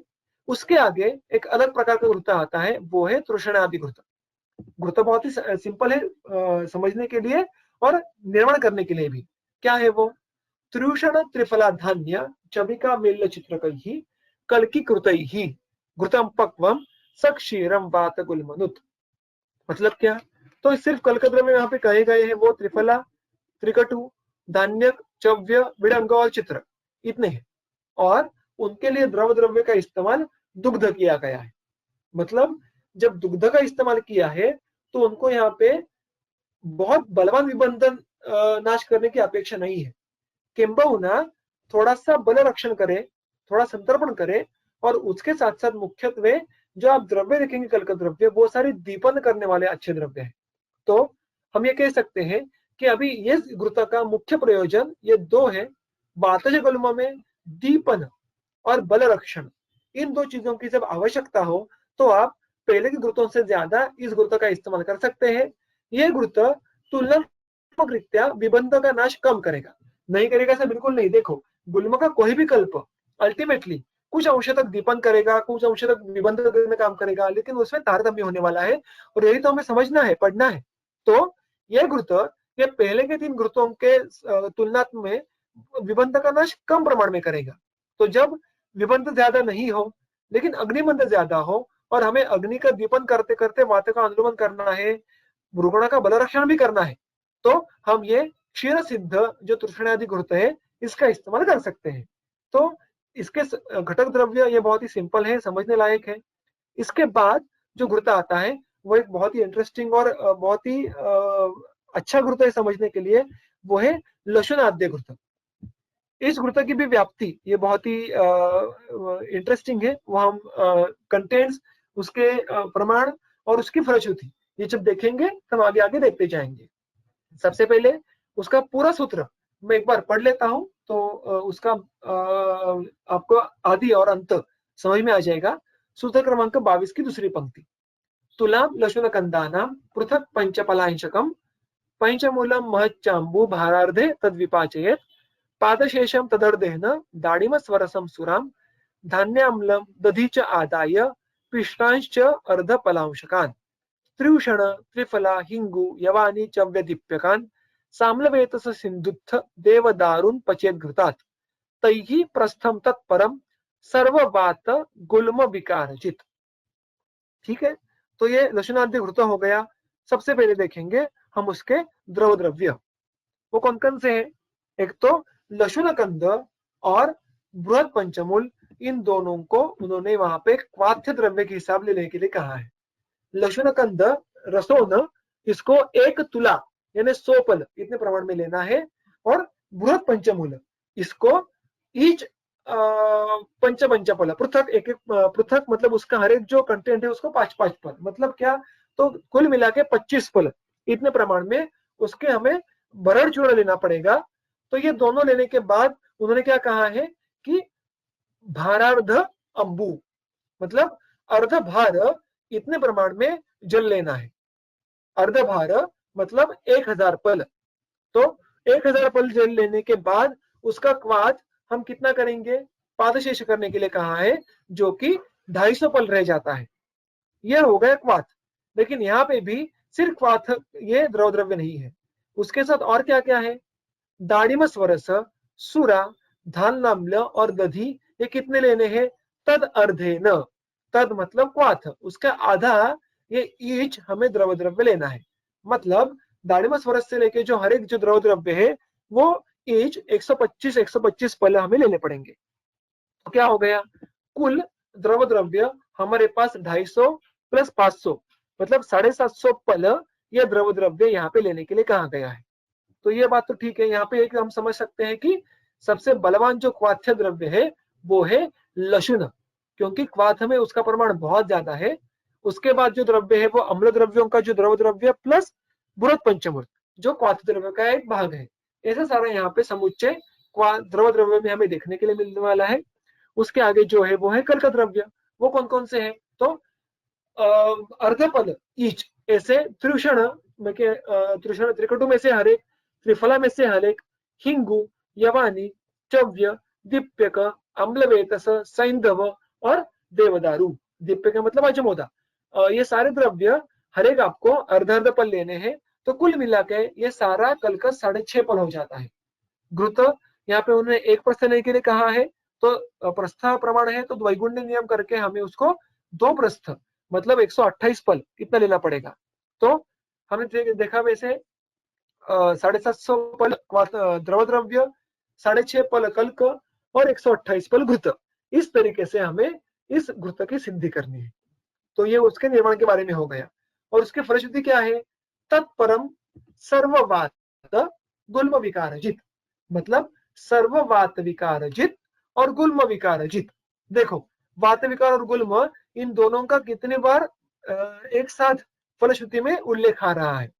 तो अभी इस घृत के बारे कर्मकता को समझना होगा, तो हमें सबसे पहले इसका जो हीरो है वो लशुन, उसके बारे में समझना होगा। इसके बारे में सबको जरूर पता होगा कि लशुन ये रसायन द्रव्य है। इसका जो विस्तार से वर्णन आता है वो हमें वाग्भट में जो सेकंड लास्ट चैप्टर इस ग्रंथ का रसायन विधि उसमें देखने के लिए मिलता है। और वहां पे लशुन इस रसायन द्रव्य का उल्लेख करते हुए जो भी दोषावस्था का वर्णन वाग्भट करते हैं वो कौन सी है, वो कहते हैं कि वायु वो कैसा भी हो, आवरणावृत हो या शुद्ध हो, वहां पे लशुन ये सबसे श्रेष्ठ चिकित्सा है। ऑब्वियसली इसको कंडीशन क्या रखी उन्होंने, पित्त और रक्त इनका वहां पे अनुबंध ना हो या पित्त रक्त इनका आवरण ना हो।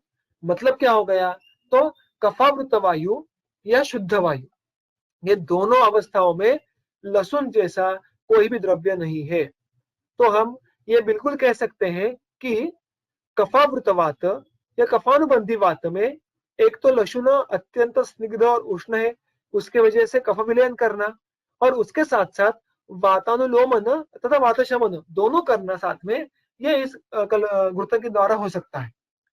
जो कफवात का जो मैं दोषों का यहाँ पे प्राधान्य बोल रहा हूँ, वो कहने के पीछे और एक वजह है, वो है मतलब यहाँ पे बृहद पंचमूल भरण का समावेश। अगर आप देखो तो बृहद पंचमूल ये वात कफग्न है, बृहद पंचमूल ये वात कफग्न है, वात कफग्न है, और उसके साथ साथ वात का अनुगमन करने वाले भी श्रेष्ठ है। तो इसीलिए उसका कफवातघ्न हम यहाँ पे बिल्कुल देख सकते हैं।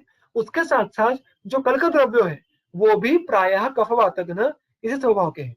तो दोषघ्न तंत्र देखते समय ये बात काफी स्पष्ट हो जाती है कि अत्यंत उत्तम स्वरूप से वात कफ इस कॉम्बिनेशन पे, और विशेषतः जब कफ ने वात का मार्ग अवरुद्ध किया है इस अवस्था में ये घृत उपयुक्त होने वाला है।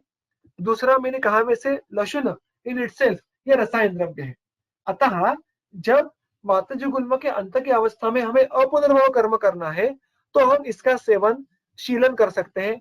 और दूसरा अग्निदीपन और अग्निस्थापन, ये घृत में जो अम्ल द्रव्य है, जो रसोन है, ये सारे स्निग्ध और उष्ण है, और इसलिए सिर्फ तात्कालिक घृत का अग्नि का दीपन नहीं करेगा, बल्कि इन लॉन्गर रन ऑल्सो ये अग्नि को स्थिर करने की क्षमता रखने वाला घृत है। और इसीलिए विशेषतः गुल्म के कफानुबंधी अवस्था में, जब कफ का आवरण वहां पे उस अवस्था में, और विशेषतः जब गुल्मों का अपने अपुनर्भव चिकित्सा के लिए चिकित्सा देनी योग देने हो, तो आप इस तरीके के सिद्ध घृत का इस्तेमाल कर सकते हैं। यही तर्क हम वात विकार में भी लगा सकते हैं। वात विकार में भी हमें बहुत बार कफावृतवात के केसेस देखने के लिए मिलते हैं। अगर आप व्यवहार में देखें तो कफावृत व्यान, कफावृत समान, इस तरीके के रुग्ण ये हमें देखने के लिए मिलते हैं। उसके साथ साथ कफ का अनुबंध वातम वादित्य में दिखना, ये भी हमें व्यवहार में देखने के लिए मिलता है। फिर वो गृध्रसी हो, पक्षवध हो, और अन्य ऐसे व्याधि हो। आपको अगर याद होगा तो गृध्रसी में तो आगे हम देखने वाले हैं कि लशुन सिद्ध क्षीर जो आने वाला है उसमें तो साक्षात गृध्रसी का उल्लेख है। सो जहां भी कफानुबंध वात प्रकोप होगा या कफावृत वात होगा, ऐसे सारे वात व्याधियों में आप इस घृत का इस्तेमाल करेंगे, और इसीलिए इस घृत की व्याप्ति भी बहुत ज्यादा है, ऐसा हम कह सकते हैं। तो ये हो गया लक्षणात्मक घृत के बारे में। उसके बाद जो एक सबको परिचय होने वाला जो घृत है वो है षटफल सर्पी, षटफल घृत। सूत्र क्या है उसके बारे में, और उसके बारे में वर्णन क्या है, वो सूत्र क्रमांक 26 में आप देख सकते हैं। षटफलम वा पिबेत सर्पी यदुक्तम राजलक्ष्मणि प्रसन्नया वा क्षीरार्थः सूरया दाडिमेन वा घृते मारुत गुल्मग्नः कार्यो दध्नः सरेण वा। यहाँ पे उन्होंने कहा है कि षटफल घृत जो राजलक्ष्मण चिकित्सा में कहा है वही आप यहाँ पे भी इस्तेमाल करो। वो कहाँ पे कहा है तो उसका अध्याय 5 है और सूत्र क्रमांक 22 है, और वहां पे षटफल घृत में क्या क्या है तो षटफल, षटफल मतलब 6 फल, 6 फल उनके कल्क द्रव्यों का प्रमाण है। तो 6 फल कैसे हो गया तो पंचकोल और यवक्षार, पंचकोल के 5 द्रव्य हर एक और एक यवक्षार, ऐसे 6 द्रव्यों के हर एक एक फल कल्क, ऐसा षटफल कल्क हो गया। और वहां पे उन्होंने 2 प्रस्थ घृत और 2 प्रस्थ क्षीर लेने की निर्देश किए गए हैं। इस प्रकार से षटफल घृत राजयक्ष्मा में कहा है। उसमें यहाँ पे उन्होंने मॉडिफिकेशन करने के लिए कहा है। उन्होंने क्या कहा है, क्षीरार्था, क्षीरार्था मतलब क्षीर के बजाय यहाँ पे अलग द्रव्य आप ले सकते हैं। वो कौन कौन से हैं, वो है प्रसन्ना या सुरा या दाड़िम या दधिसर। तो यहाँ पे 4 विकल्प हमें हमारे सामने रखे हैं। अभी बेसिकली जो षटफल घृत ओरिजिनल है उसके फलश्रुति क्या है वो पहले देख लेते हैं। वो है स्रोतसाम तद विशोधनम, that is the most important aspect of this घृत। स्रोतसों का शोधन करने वाला षटफल घृत कहा गया है। उसके साथ साथ उन बहुत सारे व्याधियों का भी जिक्र वहां पे देखने के लिए मिलता है, जैसे गुल्म, ज्वर, उदर, प्लीह, ग्रहणी, पांडु, पीनस, श्वास, कास, अग्निसदन, श्वयथु, ऊर्ध्वा नीलांचयेत। तो यहाँ पे बहुत सारे व्याधियों का उल्लेख है। उसमें आप देखोगे तो गुल्म, उदर, प्लीहा, इन जैसे व्याधियों को इकट्ठा देख सकते हैं जो इनका संप्राप्ति ये कोष्ठ संबंध मागावजन्य है, अग्निमांद्य देखने के लिए मिलता है। उसके साथ साथ आप अग्नि सदन, ग्रहणी, इसका साक्षात जिक्र यह हमें सामने देखने के लिए मिलता है। और वात प्रकोप जन्य जो बलवान व्याधि है, श्वास, कास, पीनस, और उसके साथ साथ साक्षात ऊर्ध्व नील, इस प्रकार की अवस्था का भी उल्लेख यहाँ पे उन्होंने किया है। पांडु, श्वेथु, ये जो शाखास्थ व्याधि है, इनका भी उल्लेख हमें इस घृत में देखने के लिए मिलता है। तो हम ये कह सकते हैं कि ये घृत, ये ना कि सिर्फ गोष्ठ पे काम करता है, बल्कि रक्त, मांस, यहाँ तक काम करने की ऐसी क्षमता है। और अगर हम इसके 3 प्रमुख कार्य देखें, तो एक तो स्रोतों का विशोधन करना, अग्नि का दीपन करना और वात का अनुलोमन करना, ये इसके 3 कर्म है, ऐसा हम कह सकते हैं। लेकिन सिर्फ क्षीर इस्तेमाल करके वातज गुल्म में अच्छा विबंधक कर्म नहीं हो सकता, ये हमने पहले भी देखा। और इसीलिए बागभट्ट ने हमें मॉडिफिकेशन करने के निर्देश दिए हैं। तो ये मॉडिफिकेशन क्या देखे हमने, तो क्षीर के बजाय आप इन 4 में से एक विकल्प का चयन करो। अभी कौन सा विकल्प का चयन कब करना है, इसके बारे में तो कुछ कहा नहीं यहाँ पे। इसके लिए हमें इन हर एक द्रव्यों के गुणों के बारे में देखना पड़ता है। सबसे पहले क्या है, तो प्रसन्ना। तो मैं अभी हर एक द्रव्य के बारे में बहुत गंभीरता से देखना ये संभव नहीं है, उसका हमें यहाँ पे जो उपयुक्त अंश है उतना ही देखेंगे। प्रसन्ना, ये उन्होंने स्पेशली क्या कही है, देखो, हृद कुक्षित तोद शूल प्रमर्दनी। तो कुक्षी में जब तोद, शूल हो, उनका प्रमर्दन मतलब उनका बहुत बल से नाश करना, बहुत ही बढ़िया ढंग से नाश करना, ये यहाँ पे अपेक्षित है। उसके साथ साथ कफ वातारशु विबंध आनाह नाशनी। तो कोष्ठ में जब भी शूल, विबंध, आनाह, तोद, ये लक्षण बलवान हो और उसके साथ साथ कफ का अनुबंध हो, तो प्रसन्ना, ये बहुत उपयुक्त द्रव्य हो सकता है। उसके बाद सुरा। सुरा, ये स्नेहनी बोली है, गुरु बोली है और अनिलग्नि बोली है। तो ये अगर गुरु होगी तो पचने के लिए थोड़ी कष्ट देगी, तो अग्नि जब दीप्त होगा तो आप ये इस्तेमाल कर सकते हैं स्नेहनी। तो इसका प्रमुख कार्य स्नेहन है। तो विबंध नाशन की अपेक्षा कम है और स्नेहन की अपेक्षा ज्यादा है। ऐसा जब होगा तब हम सुरा सिद्ध शर्प सर्पी कर सकते हैं। और कफ का अनुबंध कम और एकांतिक वात प्रकोप ज्यादा, ऐसी अवस्था में भी सुरा ये ज्यादा प्रेफरेबल रहेगी। उसके बाद दाड़िमा स्वरस। अब अगर दाड़िमा का उल्लेख देखो, चाहे फिर अम्ल हो या मधुर हो, उन्होंने कहा है कि सर्वम हृदयम लघु स्निग्धम ग्राही रोचन दीपनम। तो जब गुल्म में हमें हृदय कर्म करना हो, विशेषतः हृदय कामित्व चाहिए हो, दाड़िमा कैसा है, खुद में लघु है, तो अग्नि अबल है तब यूज कर सकते हैं। अरुचि, ये लक्षण गुणों में देखने के लिए मिलता है, आपने देखा है। वो जब उत्पन्न हो तो ये रोचन करने वाला दाड़िमा काम में आ सकता है। दाड़िमा स्वरस, ये उत्तम तर्पण करने वाला द्रव्य है, स्निग्ध है। तो जब भी हमें रसरक्त का तर्पण करना है तब हम दाड़िमा स्वरस सिद्ध शर्पण घृत का इस्तेमाल कर सकेंगे। और आखिरी में जो दधिसर है, दधिसर, ये दधि का ऊपरी हिस्सा जो बहुत ज्यादा स्निग्ध होता है, उसके बारे में उन्होंने क्या कहा है कि ये दधिसर, ये गुरु, वृक्ष और वातग्न है उत्तम। लेकिन गुरु इतना है वो कि वो अग्नि को मान्य कर सकता है। तो जब अग्नि बहुत ही दीप्त हो तभी हम दधि सर सिद्ध शर्पण घृत इस्तेमाल कर सकते हैं। वो वहां पे क्या करेगा, विशेषता वातग्न कर्म बहुत उत्तम करेगा और कुछ हद तक ब्रूहण भी करेगा। तो दीप्तग्नि होते हुए जब ब्रूहण वातग्न कर्म करना है तो हम दधिसर सिद्ध षटपर सर्पी इस्तेमाल कर सकते हैं। तो इस प्रकार से हम षटपर सर्पी के भी जो 4 विकल्प कहे हैं उनको अलग अलग अवस्था में इस्तेमाल करने का तर्क ये लगा सकते हैं। तो यहाँ तक जो हमने सबसे पहले देखा था कि वातज गुल्म में सबसे पहले स्निग्ध करना है और उसको स्निग्ध करने के लिए हम अलग अलग सिद्ध सर्पियों का जो साधनभूत उल्लेख है वो यहाँ पे पूरा होता है। उसके बाद वातज गुल्म में वृद्ध कफ अवस्था सामने आती है। वो क्या है, वातगुल में कफो वृद्धो हत्वाग्नि अरुचिम यदि रुल्लासम गौरवम तंद्रा जनयत उल्लिख हेतुतम। मतलब क्या, तो जब वातगुल्म में कफ बढ़ जाए, तो वातगुल्म है ही लेकिन उसमें कफ बढ़ गया, ये कफ कुछ हेतुओं से बढ़ सकता है, या अगर आपकी स्नेह चिकित्सा या जरूरत से ज्यादा हो गई तो कफ बढ़ सकता है। ऐसा अगर हो गया तो कफ पहले क्या करेगा, स्रोत समय ऐसा स्थान में गुण है तो पहले तो अग्नि मान्य करेगा। और अग्निमान्य करके, देखो उन्होंने क्या कहा है, अग्निम हत्वा, अग्नि का हनन करके आगे के लक्षण उत्पन्न करता है। वो कौन से हैं? अरुचि, उल्लास, गौरव, तंद्रा।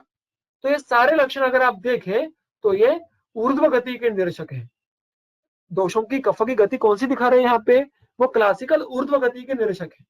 और इसीलिए यहाँ पे उन्होंने क्या कहा है, उल्लेखितम, उनको इमीडिएटली उनका उल्लेख कर दो। उल्लेखन मतलब हम व्यवहार में इसको सद्योमन कहते हैं, उनको बाहर निकाल देना है। ऐसा करके क्या होगा, जो अग्निमांद्य हुआ है कफ की वजह से, वो कफ के आवरण की वजह से हुआ है। अगर हम उस वृद्ध कफ की ऊर्ध्व गति है ही, तो उसे आपको सिर्फ यथासंगम विशोध है, नजदीक के मार्ग से बाहर निकालना है। ऐसा करने के बाद कफ का जो अग्नि का आवरण है वो कम हो जाएगा और लक्षण भी कम हो जाएंगे। तो ये समझने में बहुत ही सिंपल और स्ट्रेट फॉरवर्ड अवस्था है, लेकिन इसका जो आगे का अंश है वो आगे के कुछ सूत्र में रिफ्लेक्ट होता है। वो क्या है, वो हम आगे के सूत्र में देखेंगे। इसके बाद का इमीडिएट सूत्र है वो है शूलानाह विबंधेषु ज्ञात्वा सस्नेहमाशयम् निरीयोचूर्णवटकाः प्रयोज्य कृतभेषजैः। मतलब क्या, तो सस्नेहम आशयम ज्ञात्वा, आशय मतलब यहाँ पे स्पेशली महास्रोत के आशय मतलब कोष्ठ, अगर वो सस्नेह हो तो उसको जान के जब शूल अनाह विबंध लक्षण हो तो आपको निरीह चूर्णवटक इनका प्रयोग करना है। ये निरीह चूर्णवटक कैसे करने हैं? वो उन्हीं द्रव्यों से करने हैं जिन द्रव्यों से आपने इसके पहले घृत सिद्ध किए हैं। मतलब अभी तक सिद्ध घृतों में जिन जिन द्रव्यों का उल्लेख आया है उन्हीं से आप क्वाथ, चूर्ण, वटक इस्तेमाल कर सकते हैं। अभी देखो इस सूत्र को और थोड़ा समझने के लिए इसके दो एस्पेक्ट्स हैं। जब गुल्मक के वजह से मैं वाग्भट और उसके साथ साथ बाकी ग्रंथों की पढ़ाई कर रहा था, तो ये जो एक समझ है वो स्पष्ट हुई मेरे सामने। अभी तक इसका जो बहुत सिंपल मीनिंग है वो क्या ले सकते हैं हम, कि जब आशय स्निग्ध है, सस्नेह है, लेकिन उसके बावजूद शूल आना विबंध है, तो हमें यहाँ पे निरीह चूर्ण वटक इसका इस्तेमाल करना है। मतलब आशय स्निग्ध होने के बावजूद वातानुलोमन अपूर्ण है, तो हमें निरीह आदि चीजों का इस्तेमाल करना पड़ता है। और इसके लिए उन्होंने कहा है इस तरीके से, घृत सिद्धि के लिए उक्त औषधियों से बनाए क्वाथ, चूर्ण, वटक इनका प्रयोग करना यहाँ पे अपेक्षित है। ये वो है इसका एक्स्ट्रा एस्पेक्ट।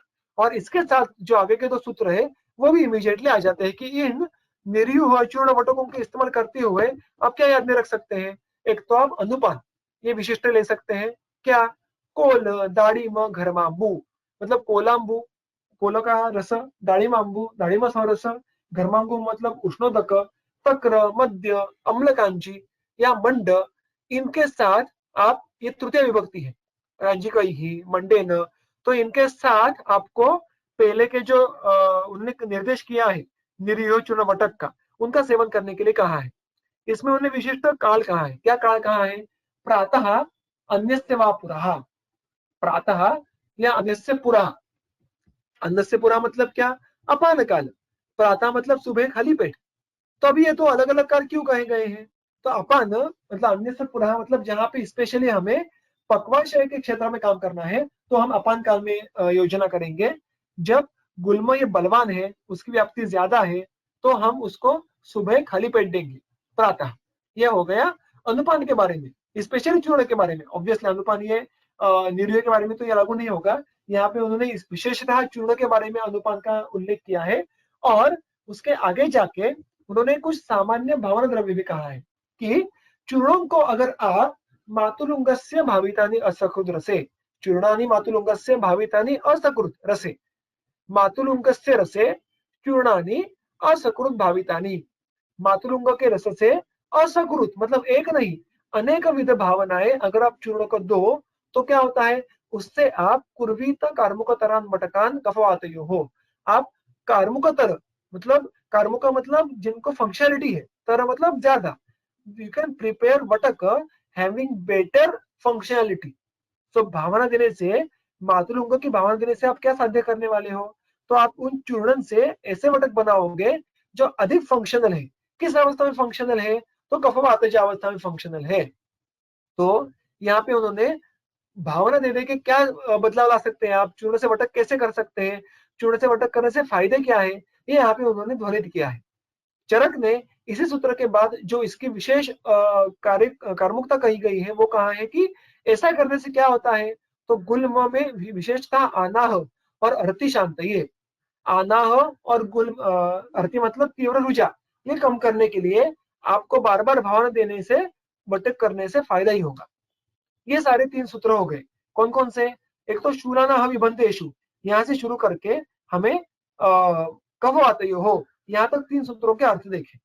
अभी जब हम ये सूत्र अष्टांग संग्रह या चरक इनमें से पढ़ते हैं तो हमें एक अलग समझ आती है। वो क्या होता है? एक तो ये तीनों सूत्र मैंने आपके सामने इकट्ठा रखे हैं। इसके पहले का सूत्र कौन सा था? कफ वृद्ध अवस्था में उल्लेखन करने का था, और उसके बाद ये 3 सूत्र आए थे। और अगर हम इसको जान कॉन्शियसली अधिकरण को ना बोलते हुए, जो अधिकरण क्या शुरू हुआ था, कफ वृद्ध वातु गुल्म का अधिकरण शुरू हुआ था, वो बिना भूले अगर हम इन सारे सूत्रों को साथ में पढ़े और फिर इसका संग्रह का भी संदर्भ देखें, तो हमें एक और अवस्था जो ग्रंथों का अपेक्षित है वो स्पष्ट हो जाती है। वो क्या है? अष्टांग संग्रहकार कहते हैं कि तब उल्लिखित कफ का उल्लेख करो, जैसा पहले कहा गया है। उसके बाद वो कहते हैं तत्कृतेषु च शूलानाः विबन्धेषु अनंतरोक्तानां घृतानां औषधः चूर्ण गुलिका क्वाथन कोल एक्सेट्रा, जो भी पहले अनुपान किए गए हैं उसमें से अन्यतमेन एक के साथ प्रकल्पयेत। इसमें से जो सबसे महत्वपूर्ण सूत्र है वो है तत्कृतेषु। तत्कृतेषु का मतलब क्या है? कफकृतेषु, मतलब जो पहले यहाँ पे सूत्र में सस्नेहम आशयम उल्लेखन सद्योमन करने के बावजूद जो शेष कफ रहेगा, ऐसे अवस्था में कोष्ठ कैसे रह सकता है? सस्नेह। तो तत्कृतेषु मतलब क्या? उल्लेखन के बाद भी कुछ अंश में कफ कोष्ठ में शेष रह सकता है, बिल्कुल हो सकता है। तो इस प्रकार से जो कफ कोष्ठ में रह जाएगा, उसके वजह से जो आशय ये विकृत तरीके से स्निग्ध रहेगा, और उसके वजह से कफ के अवरोध के द्वारा शूल आना विबंध लक्षण उत्पन्न होंगे। ऐसी अवस्था में आप चूर्ण गुलिका क्वाथ इसका इस्तेमाल करो। और अगर हम वाग्भट भी थोड़ा सा ढंग से पढ़े तो आप देखेंगे कि वाग्भट ने भी बार बार भावना देने का पर्पस क्या कहा है, तो आपको कफवातघ्न पे उपयुक्त ऐसे कार्मुकतर वटक करने हैं। तो आपको कफवातघ्न पे उसका बढ़ाना है। इसका मतलब ये सारे सूत्रों का अधिकरण कफानुबंध की अवस्था का है, और कफानुबंध की अवस्था में अगर शूल आनाह विबंध ये लक्षण हमें देखने के लिए मिले तो हम घृत का इस्तेमाल तो ऑब्वियसली नहीं करेंगे। तो हम किसका इस्तेमाल करेंगे? तो हम चूर्ण गुटी और क्वाथ का इस्तेमाल करेंगे। तो हमने दो मतलब क्या देखिए इसके, एक तो जो ग्रंथों का मतलब अर्थ अपेक्षित है वो है कफ का अनुबंध है और उसमें शूलादि चीजें हैं, तब आप चूर्णादि चीजों का इस्तेमाल करो। और दूसरा हमने एक मतलब देखा कि जब कोष्ठ स्नेह हो, सस्नेह स्निग्ध हो और तब भी वात का प्रकोप हो, तो हम स्नेह लेने के बजाय, स्नेहपान करने के बजाय हम चूर्णादि का इस्तेमाल कर सकते हैं। ये दो बहुत ही अलग अलग अर्थ और बहुत ही व्यावहारिकली महत्वपूर्ण अर्थ हमने यहाँ पे देखे। चरकाचार्य भी इसी दूसरे अर्थ को एडवोकेट करते हैं। वो क्या कहते हैं? शूलानाः विबन्धेषु गुल में बात का फोल बढ़े, वर्त योगुटिका चूर्णम कफवातहरमितम। तो ग्रंथों का जो अर्थ है वो जब हम उसके अधिकरण में देखते हैं तो स्पष्ट होता है, अन्यथा हम अगर सिर्फ उनका अर्थ टुकड़ों में देखेंगे तो उस अर्थ की व्याप्ति हमें समझ में नहीं आती। ये इस उदाहरण से हम स्पष्ट तरीके से देख सकते हैं। सो इसके आगे जो भी हम चूर्ण देखने वाले, गुटी बटी देखने वाले हैं, उन सबका मुख्य अधिकरण क्या है कि उल्लेखन के बाद जो कफवृद्ध अवस्था थी उनमें उल्लेखन करने के बाद, सद्योमन करने के बाद जो शेष कफ बचा है, और उनमें जो वात प्रकोप होने की वजह से मार्गवरोजन्य वात प्रकोप है, इसमें याद रखिएगा हमने पहले देखा था विट पित्त कफ, इनके आवरण से भी वात प्रकोप हो सकता है। तो इनमें अभी वो अवस्था आने लगी है, यहाँ पे अभी क्लासिकल निरुपस्थमित अवस्था नहीं बची है।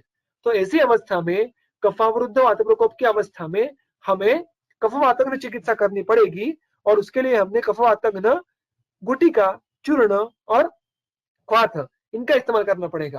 पहली चीज तो उन्होंने कहा है कि इसके लिए आप पहले के ही जो स्नेह द्रव्य थे उनके जो द्रव्य कहे गए हैं, हिंगू चवरचिरादि घृत होगा, हापुषाद्य होगा, दाधिक होगा, तृषणादि होगा, इनमें से द्रव्य उठाओ वही इस्तेमाल करो।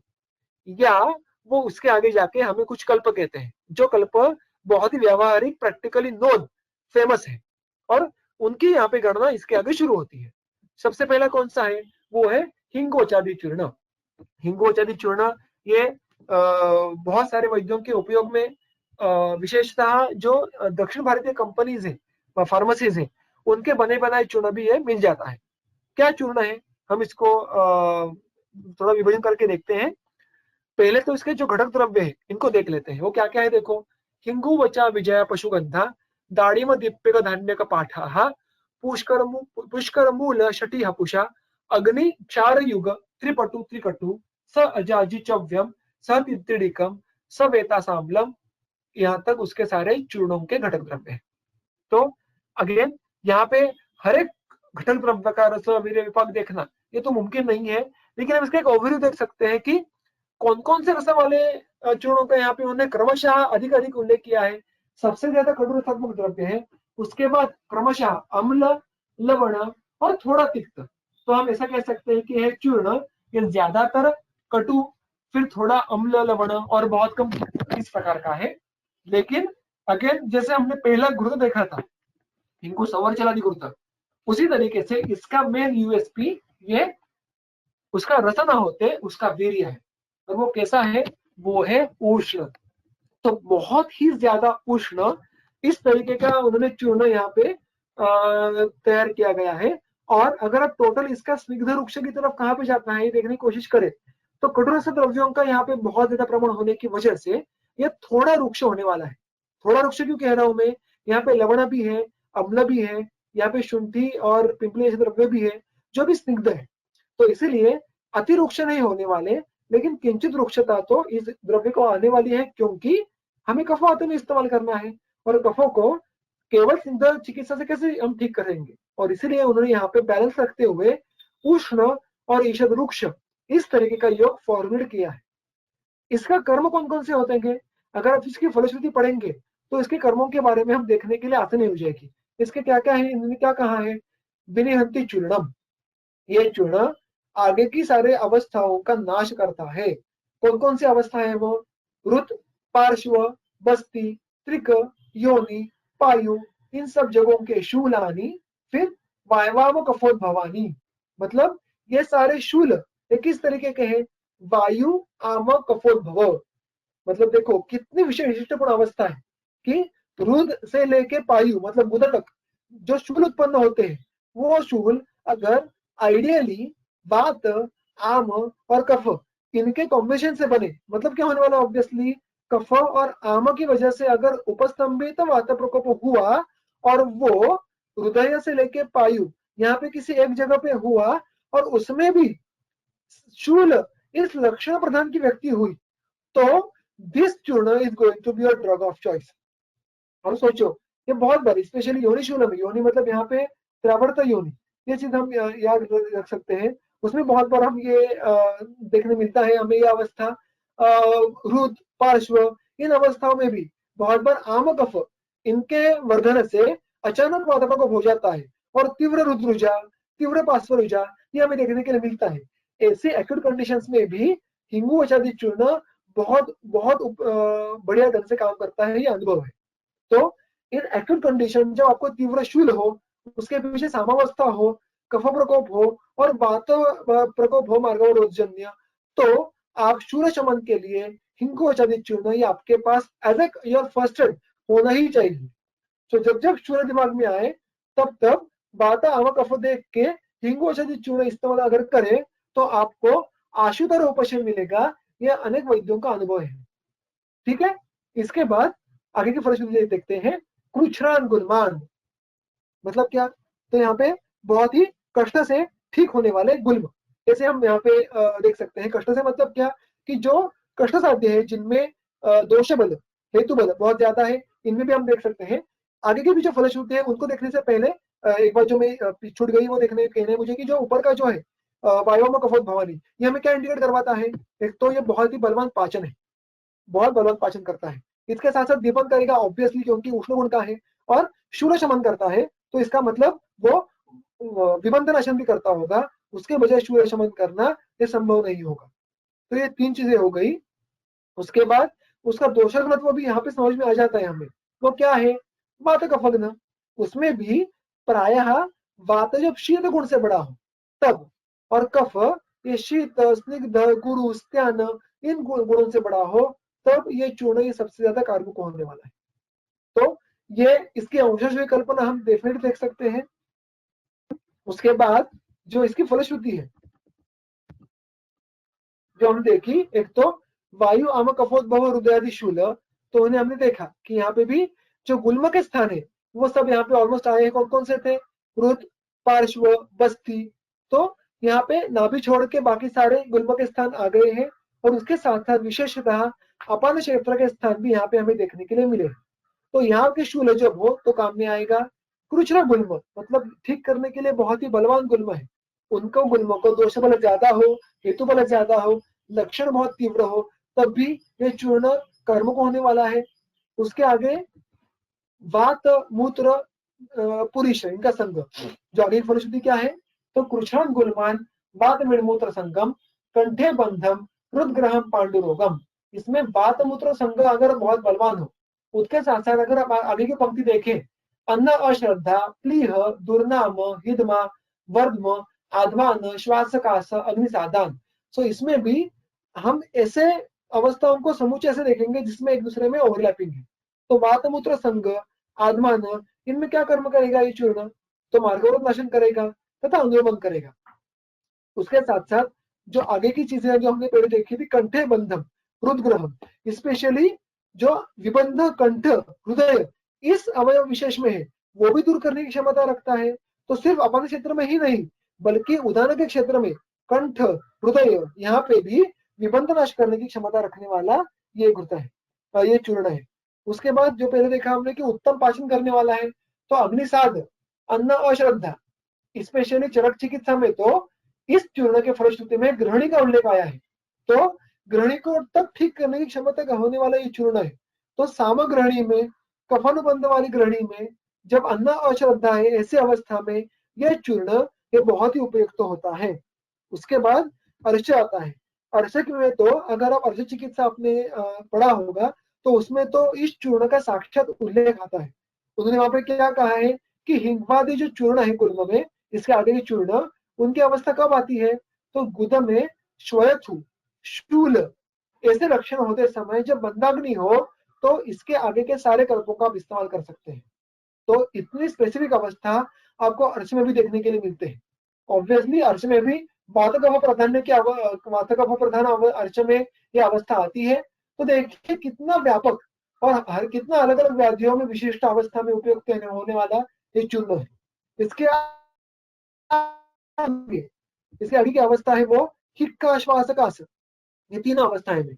ये तीनों अवस्था में कॉमन बात क्या है? तो वात की प्रतिलोम गति। और यहाँ पे इस हिंगोचरी चूर्ण में स्पेशली कफावृद्ध वात हो तो ये चूर्ण बहुत अच्छा काम करेगा। स्पेशली गुल्म में अगर आपको श्वास लक्षण देखने के लिए मिले, जब श्वास लक्षण ये आमाशयोद्भूत हो, पक्वाशयोद्भूत हो, ये तब अन्नवास स्रोत के द्वारा व्यक्त हो, तो आपको ये चूर्ण बहुत व्यवहार में काम में आता है।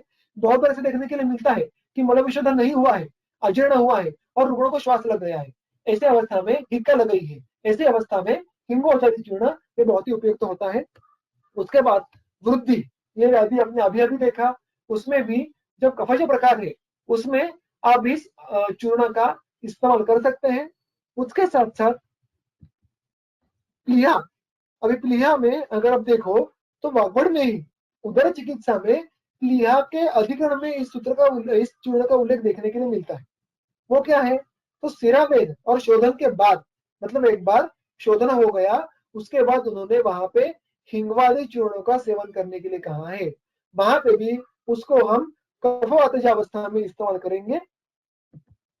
जो एक व्याधि रह गया वो है पांडु। पांडु में इसका उपयोग बहुत काल तक नहीं कर सकते हैं क्योंकि इसका पित्त प्रकोप हो जाएगा। लेकिन जब पांडु में सामवस्थ बहुत ज्यादा है और कोष्ठ संबंध लक्षण अधिक है, तब कोष्ठस्थ दोषों का पाचन अनुलोमन करने के लिए आप इस चूर्ण का इस्तेमाल बिल्कुल कर सकते हैं। तो story in nutshell we can think कि इसका प्रमुख अमित्व क्या है? तो वो है कोष्ठ या महास्रोतस, लेकिन उसके साथ साथ रस, रक्त, मांस तक इसका कार्मुकत्व हम देख सकते हैं।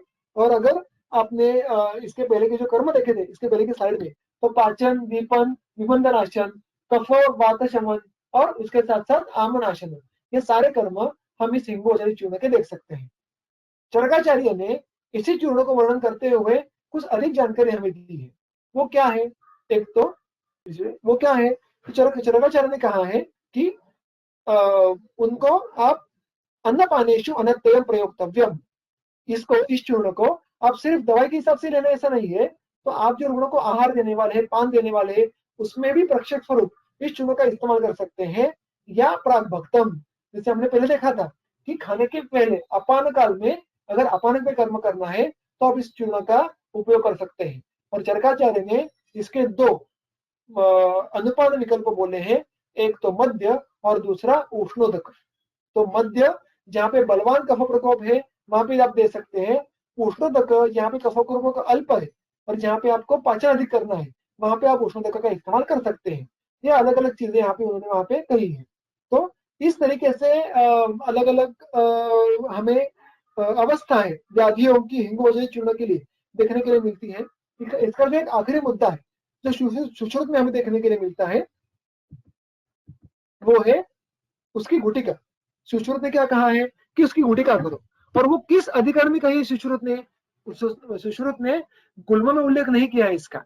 इसका उल्लेख आता है महावात व्याधि चिकित्सा में। हाँ, हिंगोचारी गुटिका का उल्लेख सुश्रुत में महावात व्याधि में किया है। देखो स्पेक्ट्रम कितना बढ़ जाता है इमीडिएटली। उसने वहां पे क्या किया है, तो जो मातृंग स्वरस की बहुशा भावना देने के लिए कही है और उसका उन्होंने मात्रा एक अक्ष प्रतिदिन प्रातः ऐसी कही है। एक अक्ष मतलब तकरीबन 10 ग्राम, मतलब 10 ग्राम इस मात्रा में वटका का सेवन करना है, गुटिका का सेवन करना है जो मातृंग स्वर से भावित है, और उसका सेवन उन्होंने प्रातः करने के लिए बोला है वात व्याधि के लिए। और बाकी फलश्रुति तो सामान्य है, लेकिन जो विशेष फलश्रुति में एडिशन है वो क्या है? उदर, हृदरोग, उदर शूल, आनाह, मूत्र कृच्छ्र और तूनी प्रतूनी, इतना अधिक अलग अलग उन्होंने फलश्रुति वहां पे कही गई है। तो देखो एक चूर्ण जो सहजता से उपलब्ध है उसको अगर आप युक्तिपूर्वक इस्तेमाल करें तो बृहत्त्रयी में हर एक ग्रंथ में कुछ तो अलग अलग उसके एस्पेक्ट दिए हैं, और अगर हम उसको साझा समझने की कोशिश करें तो उसका अत्यंत बड़ा व्यापक हमें देखने के लिए मिलता है। और इसलिए मैं अपेक्षा करता हूँ कि ये चूर्ण आप इस तरीके से समझ के उसको जो अलग अलग अवस्था में आपने देखा वहां पे इस्तेमाल करें, क्योंकि एक्यूट कंडीशन में ये चूर्ण ये बहुत ही उपयुक्त है, ऐसा अनुभव वैद्य वर्ग का है। सुश्रुत ने ऑब्वियसली इसका उल्लेख गुल्म में भी किया है, और इसी तरीके से जैसे चरक और वाग्भट ने किया है कि स्नेहपान के बाद आप हिंगोचारी चूर्ण इस्तेमाल करो, ऐसा निर्देश हमें वहां पे भी देखने के लिए मिलता है। तो ये सबसे महत्वपूर्ण, सबसे पहला ऐसा गुल्म चिकित्सा का चूर्ण था। आज हमारा जो समय है यहाँ पे समाप्त होता है, इसलिए हम यहाँ पे रुकते हैं। जो बाकी का वातज गुल्म का चिकित्सा का अधिकरण है जिसमें बाकी चूर्ण बहुत सारे आते हैं, और उसके आगे की जो अलग अलग चिकित्सा की अवस्थाएं हैं वो हम हमारे आगे के सत्र में देखने की कोशिश करेंगे। अभी जो सवाल आए होंगे उसको मैं एड्रेस करने के अभी यहाँ पे जो समय है इससे इस्तेमाल करूंगा। हाउ टू प्रिपेयर प्रसन्न? प्रसन्ना ये सुरा का ऊपरी भाग बोला है, तो सुरा ये संधान कल्पना है तो आपको पता है, तो प्रसन्ना अलग प्रिपेयर करने के लिए नहीं कहा है। प्रसन्ना मतलब सुरा का ऊपरी हिस्सा, ऊपरी तनो भाग ऐसा कहा है। तो वो अलग तरह करने की बात नहीं है। सूरा हम करेंगे, सूरा का विधि ग्रंथ में आपको मिल जाएगा। तो सूरा को तैयार करने के बाद उसका ऊपर हिस्सा लेना, ये प्रसन्ना है। That's it. और एक सवाल है, सबसे पहले अवस्था में डायरेक्टली स्नेहपान के लिए निर्देश किया है, वहां पर अग्नि का विचार क्यों नहीं किया है, और दूसरी अवस्था में किया है, ऐसा क्यों है? नहीं, देखो हम वही देखने के लिए जाए तो गुल्म ये अग्निमांद्य जनित व्याधि नहीं है, उल्टा है। गुल्म में एज इफेक्ट अग्निमांद्य होता है, अग्निमांद्य के वजह से गुल्म होता है, ऐसा आप अग्नि अपने हेतु भी देखे पिछले बार। गुल्म के मूलभूत वात प्रकोप है, तो हमें कभी जब भी व्याधि की चिकित्सा करनी होती है तो उसका जो कारण है उस पर करनी होती है, और जब तक हम वात के विबंध को दूर न करें तब तक गुल्म प्रत्यय चिकित्सा शुरू नहीं होगी, एक बात। दूसरा, यहाँ पे जो अग्निमांद्य है वो उतना भी नहीं है जितना आपको ग्रहण में देखने के लिए मिले, अजूर में देखने के लिए मिले। अग्निमांद्य होना इसका मतलब आपको कुछ भी पचाने के लिए ना आना, ऐसा बिल्कुल नहीं है।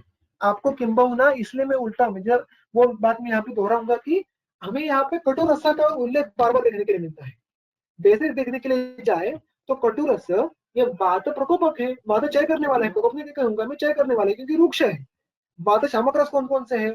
मधुर, अम्ल, लवण और कटुतिक्त कषाय, ये वात बढ़ाने वाले रस है। इसके होने के बावजूद कटु रस के बिना हमारा एक भी कल्प खत्म नहीं होता। ऐसा क्यों है? क्योंकि उन्होंने हर समय स्नेह के साथ दीपन द्रव्य की योजना की है। तो साक्षात उल्लेख ना हो फिर भी हमें वहां पे अग्निदीपन का वहां पे उन्होंने उल्लेख किया ऐसे देखने के लिए मिलता है, लेकिन उनके वो प्रायोरिटी नहीं है। और इसलिए शुरुआत में जब भी आप चिकित्सा देखेंगे तो अब जब तेल सेवन करने वाले हो जी, आप तेल देखो वातव्याधि में, तो आप उनके कल्प द्रव्य देखो, उनकी सिद्धि देखो, तो वो भी अति गुरु है क्या? वैसे नहीं है। अगर वो भी अग्नि मध्यम हो तो वहां पे जरण के लायक है। इसलिए अग्नि ये 2 नंबर की घटना है। पहले यहाँ पे हमें वात शमन करना है, और ये होने के बावजूद हम ये कह सकते हैं कि जो भी हम सिद्ध तेल देखते हैं, सिद्ध घृत देखते हैं, कल्प देखते हैं, उन्होंने बार बार वहां पे कटु रस का अधिकाधिक वहां पे उपयोग करके दीपन का कर्म का अभिव्यक्ति करने की कोशिश की है और अग्नि के बारे में सोचने की कोशिश की है। जो दीप्ताग्नि का उल्लेख आया है वो ब्रूहण के लिए आया है। जब आपको एकांतिक ब्रूहण करना है तो आपको अग्नि अच्छा ही चाहिए, तो आप अग्नि को मंद रख के नहीं काम कर सकते, और इसीलिए अग्नि को जब मंद हो तो आप ब्रूहण नहीं कर सकते। बाकी अवस्थाओं में आप दीपन स्नेहन कर्म साथ में कर सकते हैं। उसके लिए आपको पहले अग्नि को दीप्त करूं फिर स्नेहन करूं, ऐसा करने की जरूरत नहीं है। और इसलिए फर्स्ट लाइन से आपको स्नेहन कर्म ये देखने के लिए मिलता है।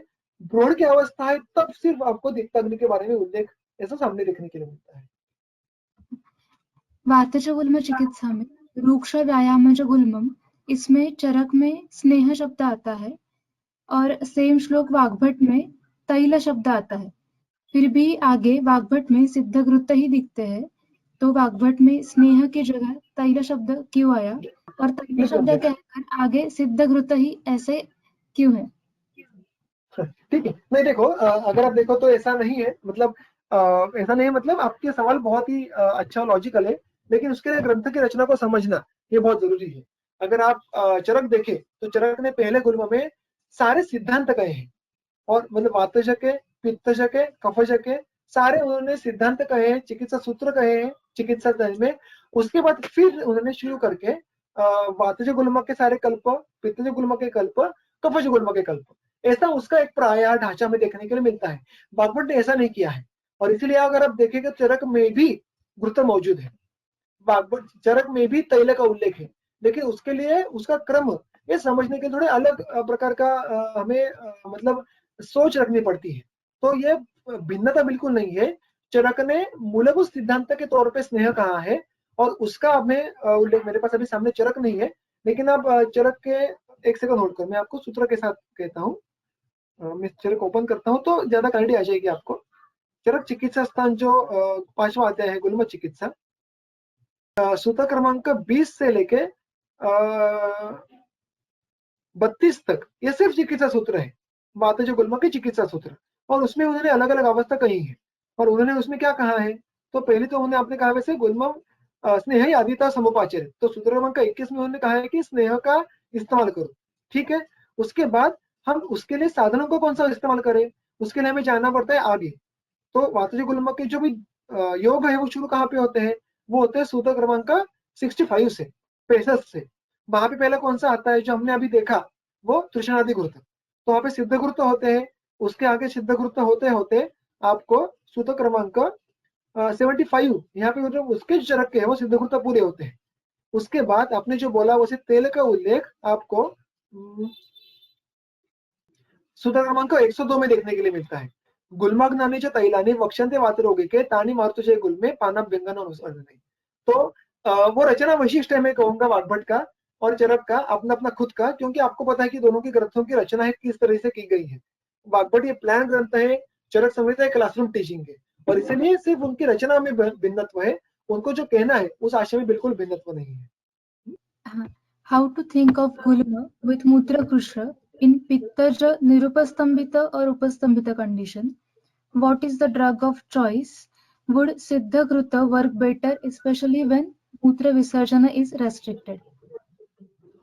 मुझे एक डाउट है, मुझे अवस्था एक बार रिपीट करेंगी? पित्त जो बोला था उन्होंने, हाँ, हाउ टू थिंक ऑफ गुल्म विथ मूत्रकृष्ण इन पित्तज निरुपस्तंभित और उपस्तंभित कंडीशन।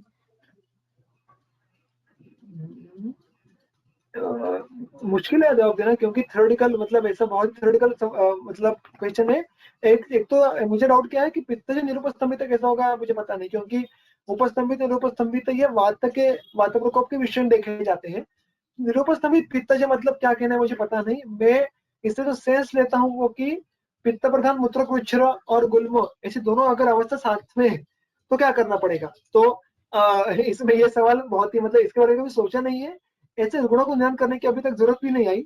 मुझे ऐसा लगता है कि जो गुर्त जो है पित्तज गुल्म में, वो बिल्कुल वहां पे काम में आएंगे, क्योंकि अगर आप पित्तज गुर्त में कुछ गुर्त देखें, मेरे वो अभी हमारे आगे के सेशन में आएंगे कि वहां पे भी हमें पित्त शोधन करने वाले, मतलब पित्त का मार्ग पित्त से मार्ग को शुद्ध करने वाले, पित्त को शुद्ध कर विरिक्त करके और उसके साथ साथ वातोन्नमन करने वाले, ऐसे दोनों कर्म करने वाले हमें गुरुत्व देखने के लिए मिलते हैं, क्योंकि वो जरूरत है गुल्मों की। और इसीलिए उसमें से जो भी मूत्रगामी द्रव्य होंगे उसको हम इस चिकित्सा में इस्तेमाल कर सकते हैं। तो बेसिकली आगे के जो सिद्ध गुरुत्व होंगे, हाँ बिल्कुल हम देखेंगे कि गुल्म चिकित्सा में सिद्ध गुरुत्वों का ही ज्यादा उपयोग होता है। अगर मूत्रकृच्छ हुआ और वो आप अगर इवन आप ये भी देखो मूत्र का चिकित्सा देखो, तो वहां पे भी सिद्ध गुरुत्वों का उल्लेख ही ज्यादा देखने के लिए मिलता है। तो हमें क्या करना पड़ेगा, तो जो गुरुत्व या अवस्था में पित्त शोधन कर रहा है, वातानुमन कर रहा है और दोनों अधिकरण उसमें कवर हो रहे हैं, ऐसे गुरुत्व हमें वहां पे इस्तेमाल करना पड़ेगा। इतना ही मैं यहाँ पे अभी थोड़ा आपको आंसर दे सकता हूँ। इससे ज्यादा देने की क्षमता मेरी अभी नहीं है, क्योंकि इसका कभी ऐसा वर्णन नहीं किया अभी तक, और इसी सोच भी अभी तक कभी मैंने की नहीं थी, इसलिए। ठीक है सर। और एक सवाल है, कफ वृद्धा अवस्था अगर स्नेहपान आदि से आई हो या फिर रुग्ण के हेतु सेवन से आई हो, तो चिकित्सा में चिकित्सा वही होगी क्या? हाँ, चिकित्सा तो वही होगी, क्योंकि वहां पे देखो वहां पे उन्होंने इसलिए हेतु के बारे में नहीं जिक्र किया है, वहां पे उन्होंने अवस्था के बारे में जिक्र किया है। वो क्या है, तो रुल्लास, अरुचि, तंद्रा, गौरव। तो वो किसी से हेतु से भी हुआ हो, लेकिन अल्टीमेटली अगर वो अग्निमान्य करके ऊर्ध्व गति के लक्षण दिखा रहा हो, तो वहां पे उसकी चिकित्सा उल्लेख होने वाली है। So it is more regarding दोषावस्था देन दोष हेतु।